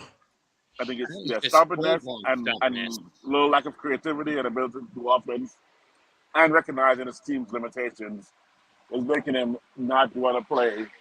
That is so obviously going to be a dominant move because he's afraid no one can hit the outside shot if they do a pick and pop and try to play it out to the outside man. So that's my concern right now. But I'm taking my Tibbs brain away because it hurts beating that man's head because it really was very limited in there. I felt claustrophobic thinking like Tibbs that I'm outside right now. Oh, wow. Yeah. I mean, Wow. but then Wow. again, 10 years ago under Woodson, weren't we also an ISO pick and roll heavy squad? 10 years ago, Yeah. we had a Mello. little bit more. Well, it was Mello that was running isolation, but we peppered the 3-point line like no other team at the time. Yeah, when we last made the playoffs. Yeah. So. And so I'm just gonna do the super chats real quick. Thank y'all, man. I appreciate that, man. Paris Duggar, thank you for the generous contribution. Paris Duggar, this is my guy, man. Y'all know I love some Paris Duggar, man. Paris Duggar is my guy. Paris Duggar says Julius is a top 15 physical talent. He's top 10. He's a top 10 guy. Good guy. Great teammate and is a good anchor for a regular team. He just isn't driven to kill to win. Hey, Paris Duggar, you know what? Valid points. I'm with you. And Herbert Barahona, we need to get Brooke Lopez and Mike Conley. You know what? I wouldn't be opposed to that either. I wouldn't mind that. I wouldn't be opposed to that either. Man, if we're going to take the next step, we have to think next step improvements, right? Like we have to think ahead of the curve. Like, what do we do to be ahead of the curve for the next 2 years? So you got to kind of think outside of the box some. And that has not always been Tom Thibodeau's forte. Right. So, but just on the point of Mitch though, and the center position, because Mitch is not the only center that we have, right? Because Hartenstein has flaws too, right? Hartenstein, in my opinion, Hartenstein is too selfish of an offensive player, right? Hartenstein will shoot that floater as a last resort. Yeah. Hartenstein is always looking to see, hey, what teammate is open? What teammate is open? And then when you get that and Grimes and Hart shouldn't be too selfish at the same time. That's bro, true. when you get that at the same time with say Jalen Brunson and maybe RJ or Emmanuel Quickly, now you have only one offensive player on the floor, one that could be an offensive player, and then three defenders. Right. And so, and if you're a defense, and if you're a defense and you have 5 people guarding one person, it shuts down the offense. Yeah, that's true. That's true. Shouldn't that be Hartenstein is too selfless, not too selfish? Because he does pass up a lot of open shots, Freezie, especially at the top of the key. Did I say Hartenstein was selfish? Yeah, you said selfish. You meant selfless. Yeah, selfless. He does pass up Selfless open shots. is what I meant. Yeah. So selfless is what I meant. So yeah. So thank y'all for that, man. Yo, you my guys saying man the trade-off Wacko is in the building. Wacko is in the building. Wacko, it's good to see you. Wacko says the fans are sounding desperate. Nick fans. Hey, yeah, Wacko, when you say fans are sounding desperate, bro, that's what fans do. You can't judge fans. You can't tell fans how to be a fan, bro. You know, I was looking not to completely change the topic, but I was looking at like the trajectory of the Warriors before they when they got rid of Mark Jackson. They went to the second round, right? Then the next year they lost in 7. And it might be one of those scenarios where we improve across the board, but it may not be enough. You might have to change. You need tangible proof to change because we went so far with Tibbs. It's like impossible to get rid of him right now, in my mind. You can't just do that after this season. Well, the thing ultimately the thing is we would be fine with Tibbs if Tibbs would do certain stuff. Right. I can agree with that. if he wasn't such a tunnel vision tin man with battle plans. Should have used Rose and Fournier a little bit. To me, he should use a little bit of Rose and Fournier in against Miami, just a little bit. No, he's without Rose and Fournier. But are you guys the trade-off for Mitch's rim protection and obviously I'm gonna say the reason why Mitch is not utilized in the offense is because, and it does cause the other side to stay in the paint sometimes because we depend on the fact that we can shoot, so Mitch gets the offensive rebound for us to get a second shot. But our bread and butter was multiple shot attempts every time, and because we shoot so badly, we score a lot of points because we get a lot of shots. So the trade-off for Mitch is get a center with a little outside game, and lose offensive rebounding. But we also got to get some shooters around because then, in the case of misses, we lose offensive rebound. So we got to depend on scoring. But it's the trade-off of Mitch not being there for the offensive rebound and his rim protection. Is that a trade-off that you're willing to make right now for space and center? Yeah. Question. Would any of you guys be busting a gut, or would you not blame me if I said, I think it's days when Mitch does that sort of thing where he just passes the ball up, same thing with Hartenstein. There are days you're thinking to yourself, I wish we had Taj back, because at least he could shoot when given the chance. I do not wish I had Taj back. Well, but you know what though? I understand where you're going with it. The person, the example though, I may The not skill necessarily set, agree with. maybe. But I will say this: when we run that dribble handoff, if that is Vucevic right there, Vucevic will at least look at the rim. True. Our guys don't even look at the rim on those Agreed. dribble handoffs. They are never even a threat that far out there, bro. I understand where you're going with it, Mets. I think if that was Sabonis right there on the dribble handoff, then I think he's a more of a threat. The only thing though is when you juggle skill sets, you know what I'm saying? It's like, putting Pete Alonso at shortstop. Do you really want Pete Alonso playing shortstop? No. Nah. Again, Now, granted, when Pete Alonso comes up to bat, you getting power from the shortstop position, right?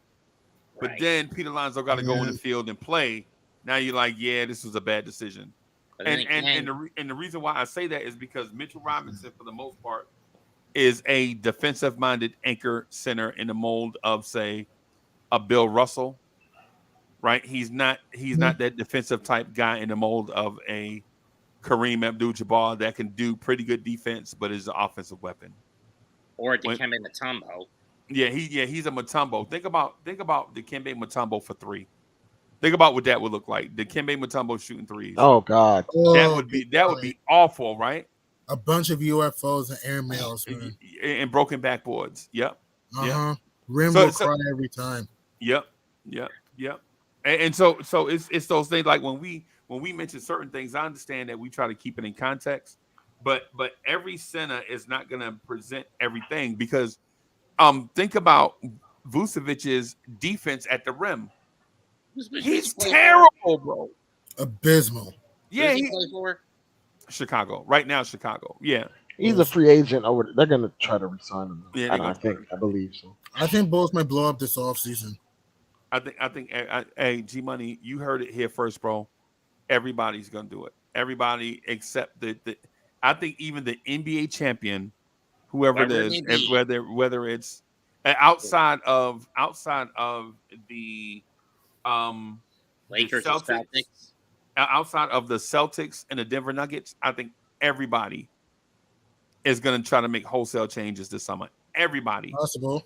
Yeah, because the Lakers know that this roster they have is not sustainable. They have to add more talent, and then one of their key role players is a free agent. Yeah, right. Yeah. And then Miami, Miami's not going to stand pat with what they have.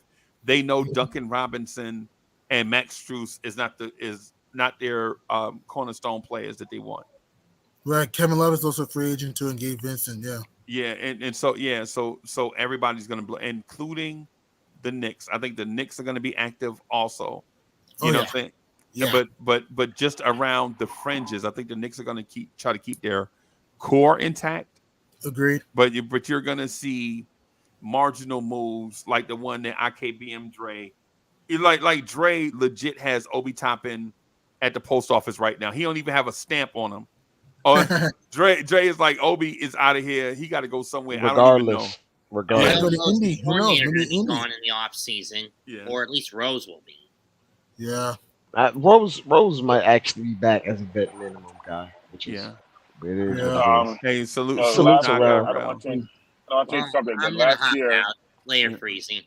Peace, man. Stay safe. Yeah, all right, peace, Stay safe, man. Max. Yeah, Hey, last year, Wiz, hold on for a split second. Let me salute my guy Rel from We Talk Mavs. That's our guy. Today, Rel, we I think it's a Captain America Civil War type thing in the family where I hope a bunch of bad things happen to the Mavericks, but not long term. Just today. It's gonna be Iron Man fighting Tony Stark. Yeah. Oh, wait, not Tony Stark. Fighting Captain America. Captain America. Yeah, Steve. Yeah.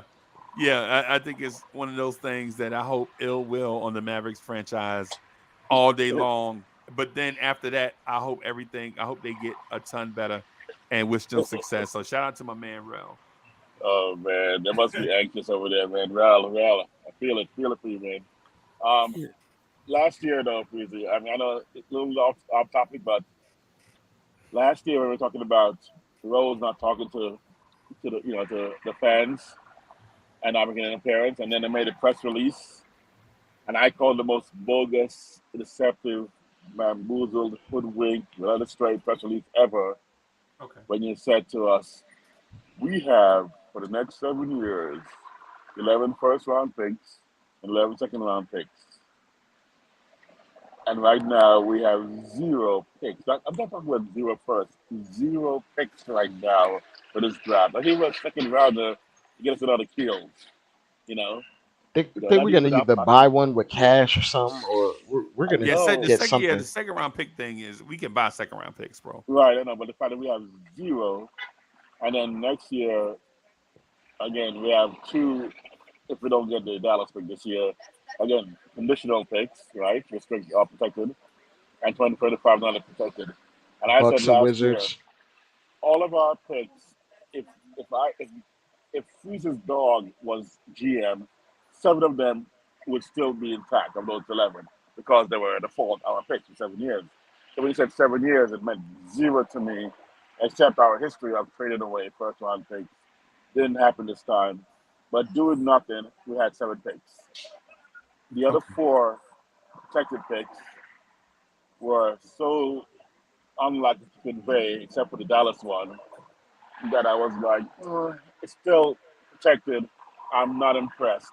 I'm just talking about these 4 protected picks. And again, one of them is 2025, which is, again, we're talking about a 9th grader. Freezie always put it where we're looking at a 9th grader right now. We're not looking at no 9th graders right now. That was always hilarious to me, which didn't count, which meant that only 3 of them were of relevance. And we knew 2 of them more than likely for those 2 of our picks right now, Detroit and Orlando. We're not going to convey this year because they really were bad. They're going to get that convey. So 2023 was gone. Only the Dallas protected pick had a chance. And then to end up with 0, I'm just saying it just feels a little bit deceptive last year when he was talking about it. He could have said it without saying 7 years and 11. He could have simply just pointed out, we have all our picks, don't count 11 picks, and then talk about this next 2-year time frame and what we can do with the 2-year time frame we have of the protected picks we have. We can do something. So I'd still been impressed with that. But it felt deceptive trying to overblow it. Like right now, I can say to you right now, I'm the biggest man right now in Studio City as far as my eye can see. And guess what? There's only one other guy in, as far as my eye can see right now. But I'm the biggest man. And that means nothing when you're comparing it to the fact that it means 0 if there's only one other person out there. So I'm just saying, I don't like to overinflate what we have. Just give us like it is, and we can still be impressed. Because I'm a big man. Okay, so that's why I'm big man. I'm a big man. All right. So Let big me, man hey, Ken. hey, Or let is me. he Go big big or for go home. nothing? Or is he big? Oh, my bad, Gi. Let me bring these other guys in real quick, and then I'm gonna cede the mic. Whoa.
Yo. What's up, fellas?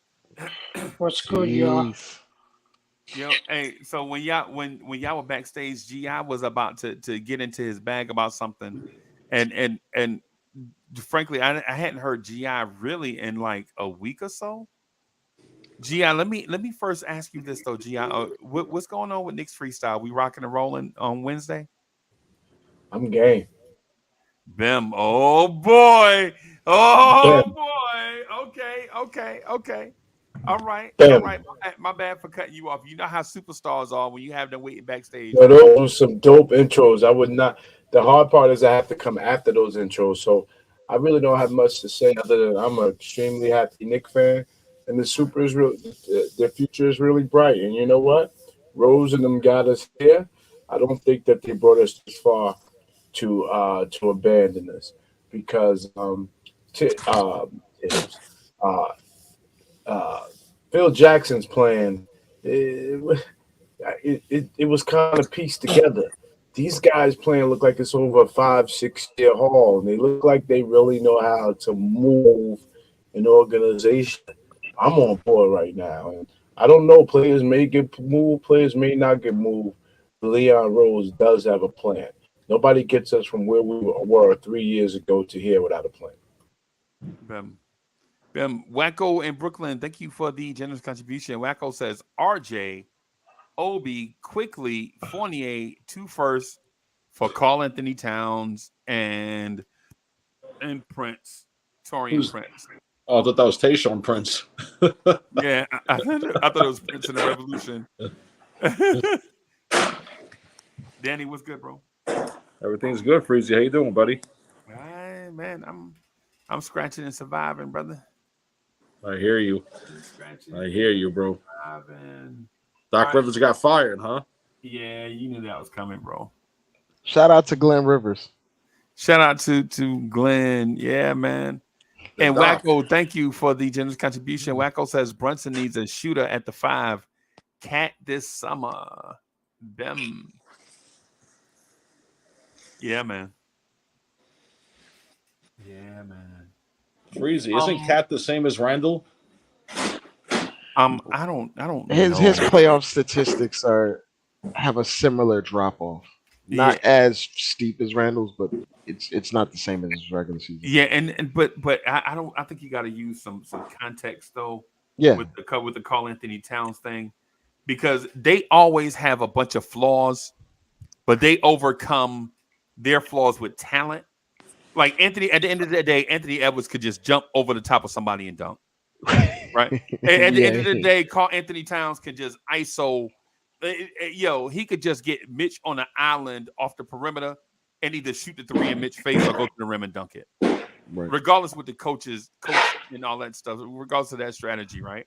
I was gonna ask this, Freezie. But at the same time, when you look at other stuff, like who was the Timberwolves point guard this year?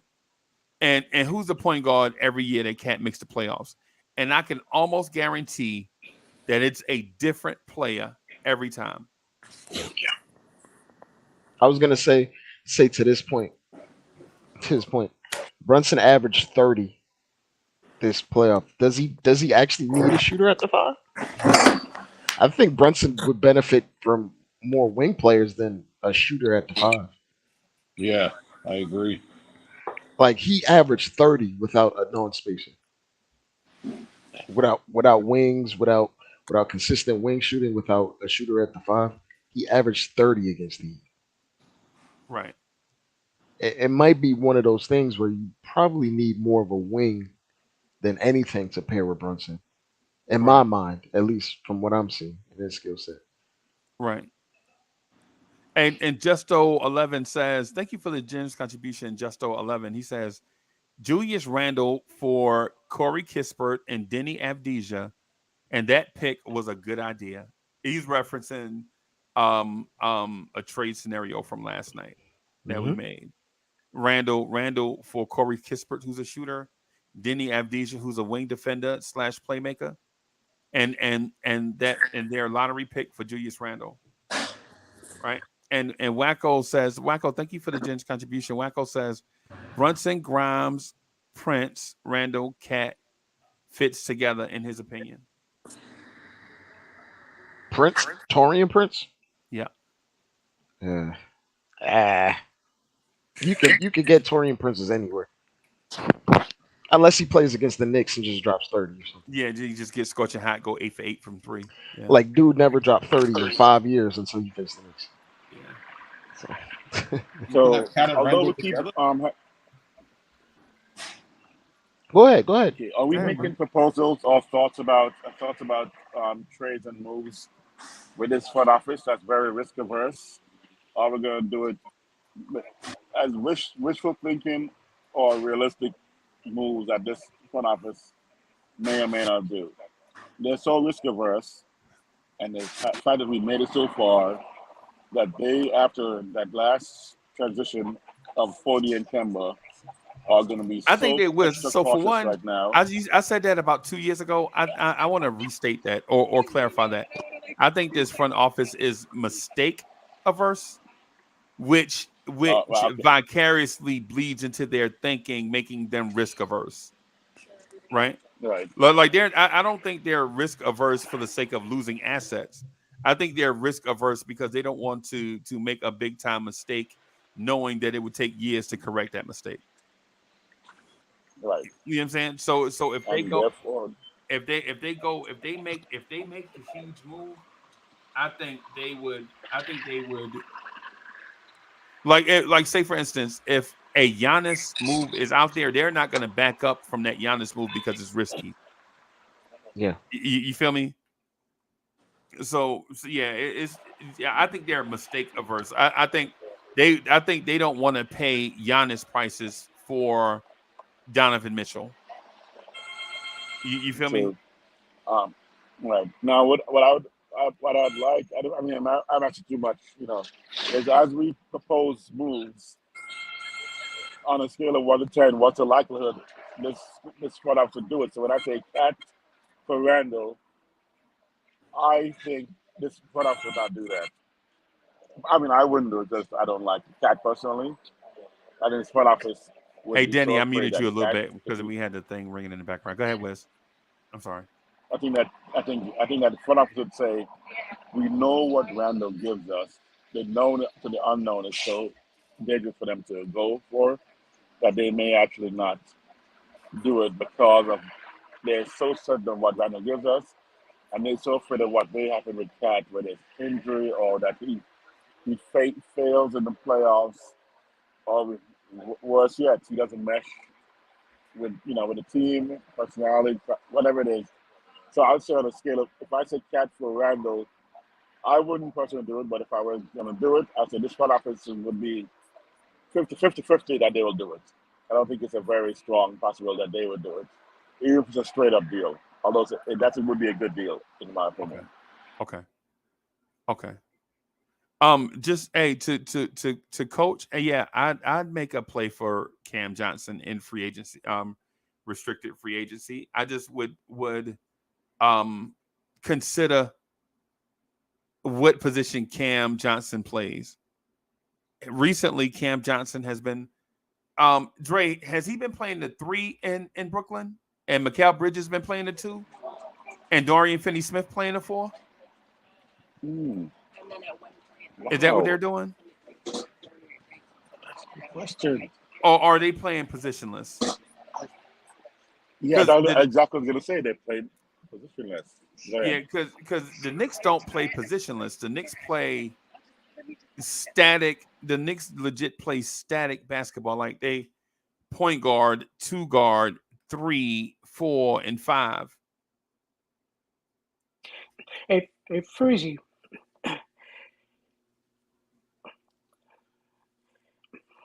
Say your point. Say it. Talk. Freezie, this is the 5th coach that got fired, and you don't want Tibbs to be fired either? Slow down. What's your point? I'm asking. I don't care what you're asking. I'm asking. I don't care. Adam, you just jumped in automatically and assumed like you just putting thoughts out there in my name. Say what you got to say. What do you have to say? What's your thought? Well, first of all, just salute to everyone in the panel and the chat. Salute to you, boss. I feel that Tibbs needs to go. Okay. Yeah, All he right. needs to go. Okay. Because he's not going to change. Okay. And this team is not going to win championship if Tibbs is going to continue to coach the same way. Okay. Hey, GI, I'm not trying to go across people's head, but you know how GI, you know how the thing go. They'll be like, so GI, what you saying is that Northern New Jersey is bad? Don't nobody good come from Northern New Jersey? Is that what you saying? And not at all. Nah, that's not how this. If you got a point, just say you had a bad experience in Jersey City. Adam came right in, but like, Uncle Freezie, you're saying that. Hey, I understand Adam's point though. I understand his point. Do I agree with it? I don't know. I don't know. I don't know. Because here's the thing. If you keep Tibbs and you can somehow finagle Tibbs a star player to go with Brunson, Randle, and RJ, now you're like for instance, if the Knicks wind up getting Jaylen Brown without giving up Brunson, Randle, and RJ, now how does Tom Thibodeau look? Jaylen Brown probably won't play for Tom Thibodeau. That's not the point. That's not what I said though. No, I don't know. I'm just speculating. It's like me versus Wiz's brother, the greatest chess player of all time, right? Wiz's brother is one of the greatest chess players to ever exist in all humankind. He's a chess master right now, right? He's one of the 99 percentile greatest players ever to play chess, right? But if I have all 16 pieces and he's got 2 pawns, I like my chances. You know what I'm saying? I like my chances. It's all about what you equip a guy with. What do you give him to play with? Am I lying? It's like, don't billionaires look great in their investment strategies? But when you got $20 and you're trying to invest, it may not go so well, right? That's all I'm saying, man, is that, right? Like, you know, instead of just assuming Tibbs is bad, because we do, Wiz, we often do this thing, right? We often do this thing, right? Of criticize the coach and then at the same time criticize the roster. And then don't say, well, maybe if the coach had a better roster, he'd get more out of the team. Or Or on the flip side, we say, well, maybe if the players had a better coach, the players would look better. But we often criticize both at the same time without any levity. You know what I'm saying? And I'm not saying that to Adam's point. What I'm saying is sometimes, we have to listen to ourselves speak. Like, how can we criticize the roster and the front office and then criticize the coach too? At some point, you have to say, if the coach had such and such and such, then he would be better. But then at the same time say, well, dag, if it take that much for the coach to win, maybe we need a different coach. That he need Michael Jordan, Shaquille O'Neal, Magic Johnson, and Wilt Chamberlain to win a championship? Nah, he ain't the right coach, because you should be able to win a coach with Michael Jordan, right? And then at the same time, you have a talented young roster, and they overachieve, right? They overachieve. They win a game in the playoffs, and then we say no, fire the coach, even though we overachieved. It's one of I'm struggling in that place. Wiz, can you help me in that place? Like, we're like legit. Where are we? I mean, it's a valid argument. Now, did we overachieve because we had the right path towards the championship? Or did we overachieve because our players played above and beyond their expectations, or a combination of the coaching? I still have to look at it neutrally for should we have achieved more because we had a path, and the coach cost us that next step despite our players not functioning at a level that we need them to, or we don't have the right players as well. It could be a combination of both, and I think it was. Right, and that's most things. That's most things in life, right? Right. That's most things in life. I'm sorry. Was the predominant reason the players or the coach? I'm going to give Tibbs a break this time. I think the predominant reason why we didn't advance to the ECF were players. Okay. Despite Tibbs' limitations, he still coached well enough for us to have advanced if our players showed up. Although he could have coached better to have gotten us to the next level, but there was more players than coach. I think this time, again, to a certain extent, though, the players didn't perform, and it was coach's job to put the players who did perform in the right position to win and take the ones who are failing out of the opportunity to fail, which is what he did quite often. Okay. I'm sorry, I'm talking in circles because I keep trying to find a way to justify. No. I think we're drilling. I don't think it's that. I don't think you're talking in circles. I think we're drilling down on a topic, right? We're drilling down on a topic and separating the wheat from the whey, right? We gotta figure out what is fluff and what is asset, right? Yeah, it's one of those things. It's like when how you open your Christmas present. The Christmas present is basically a cardboard box. You open it up. Sometimes you take the wrapping paper off. Then on the inside, you got this weird packing paper on the inside. And then there's a gift, right? So now we're just separating the gift from all the waste. That's what we're doing, basically. You know what I'm saying? Right. So even though we're talking about the same thing, we're not talking about it in the same way. Right? I would... It was. Let me throw this out there at you. Say, okay, so I'm gonna be no. Let me throw this at Adam. Adam, so if you have your way with Tibbs, when I'm gonna be the national media, right? In this scenario, I'm gonna be the national media, and Adam. So what would be your fix about Tibbs? Like, how do you fix Tibbs? How do I fix Tibbs? The coaching situation. How do you fix the coaching situation? I will get a coach that knows how to win championships with a staff. Okay. So that means you're firing Tibbs and you're bringing in a championship level coaching staff, right? That's what you're getting at, right? That's just sitting around somewhere on the sideline? I did, yeah. Gee, I got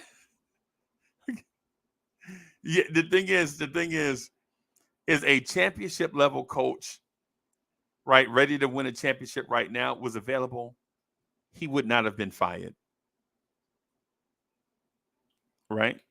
Does that make sense? Like if there is a dependable championship level coach out there, like for instance, the guy that coached the Lakers, Frank Vogel, he won a championship.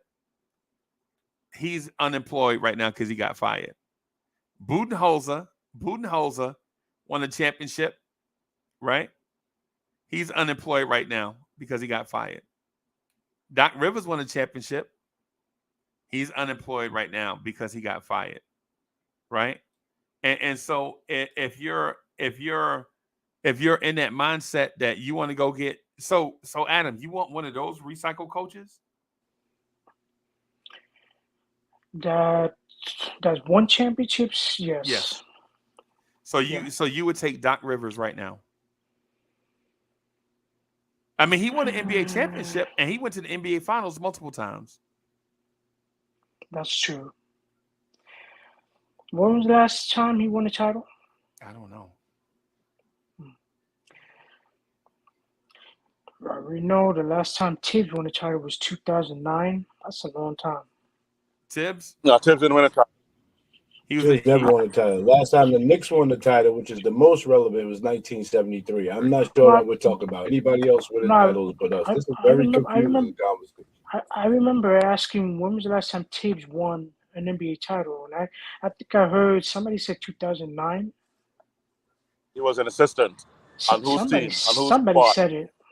Yeah, somebody Yeah, said because that. he wanted to be part of a team. Right. They credit the whole Right. staff. That's why. Yeah.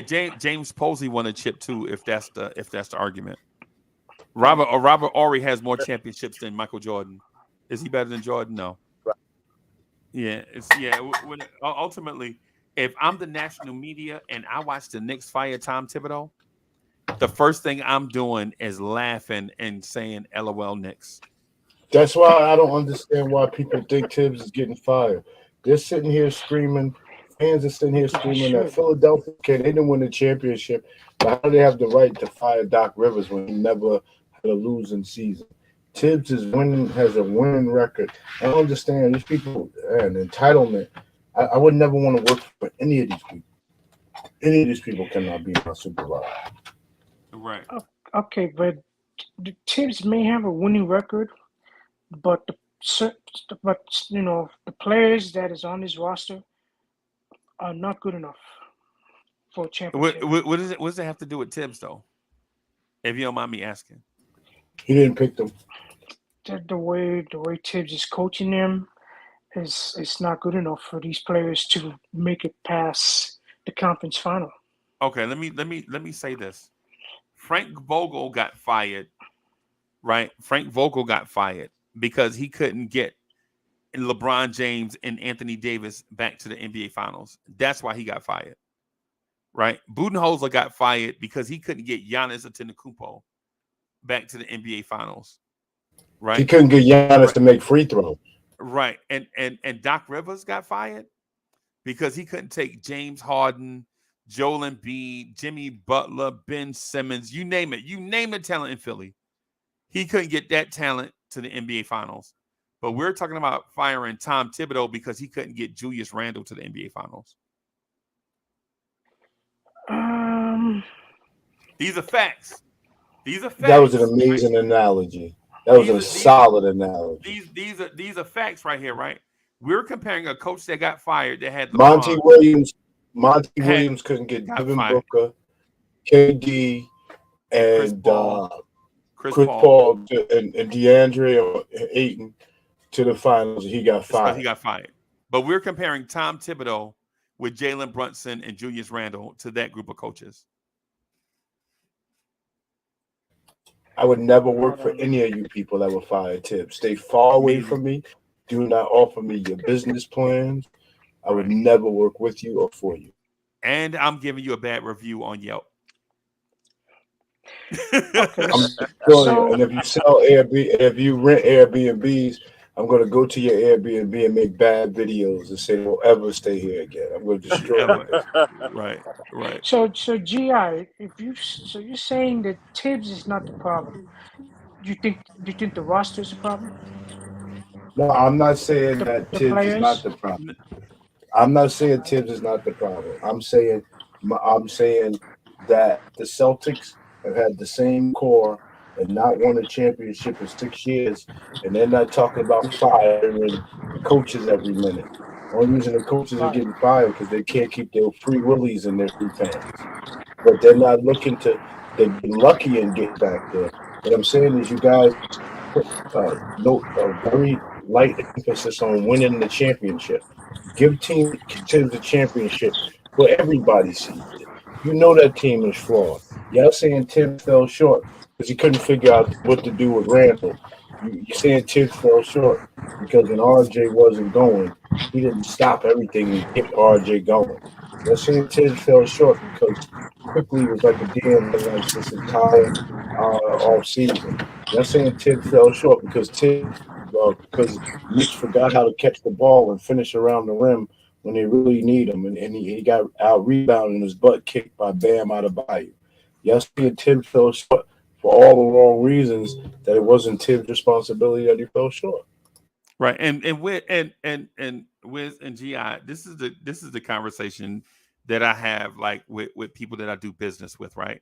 I say wild stuff like, bro, only people on a scale of 1 to 10 that are 6s go get plastic surgery, right? The people that are 10s, they already perfect. They don't need nothing. They good, right? And this thing, like, and I use that analogy with Tom Thibodeau. Knicks fans are tired of being a 6 on a scale of 1 to 10. They want to be a 10 so bad that instead of doing all the requisite work, they would rather skip steps to get to being a 10. They'll go get tattoos. They'll wear makeup. They'll cut their hair off. They'll get weaved. They'll put in eyelashes about long as your arm to try to be a 10 instead of doing other stuff. What I'm saying to Knicks fans is Tibbs perfect? No. He is not perfect. Does Tibbs frustrate me? Yes. Tibbs makes me want to push him down, right? My thing is, though, is that you can't blame Tibbs for most of the stuff. Like, how you gonna blame Tibbs when your third option shot 1 for 10 in an elimination game, right? How you gonna blame Tibbs for not playing Obi, and he put Obi in the game at a crucial moment when Obi Toppin, all he had to do was shoot a free throw to tie the game, and Obi missed a free throw. You blaming Tibbs for that? You can't blame the coaching staff for everything. It's real life. Go-getters know if you're a go-getter, like when you get up, breathe, all that, bro. So everything is not going to be ideal, right?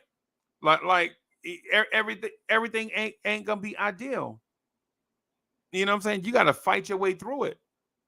It's one of them situations. I don't expect everybody to understand that, right? I don't expect everybody to understand, but we can't continuously say fire Tibbs because Doc Rivers couldn't get the Sixers to the NBA Finals with Joel Embiid and James Harden, or Nick Nurse got fired, and because he couldn't get Toronto past such and such. When Nick Nurse won his championship, he had Kawhi Leonard, right? All these coaches getting fired at one point had one of the best players in the NBA, and they couldn't get over the hump. Either that player stayed or was gone. Tom Thibodeau does not have the best player in the NBA. Not in the NBA history. Yeah, man. Yeah, would I be surprised if the Knicks fired Tibbs? I wouldn't be surprised. But the national media is going to roast us, bro, because we changed coaches. I bet $1,000 Tibbs ain't getting fired. Yeah, man. You think Dolan's gonna pay out Tibbs? You think Dolan's gonna pay out Tibbs' guaranteed contract? And the man has been an achievement since he took the job over. There's no way. Right, and he's still paying Fizdale. He fired Fizdale. The players drafted here have been achieving. Mitchell Robinson, R.J. Barrett, Grimes, McBride. Everything's working. I don't understand what's going on.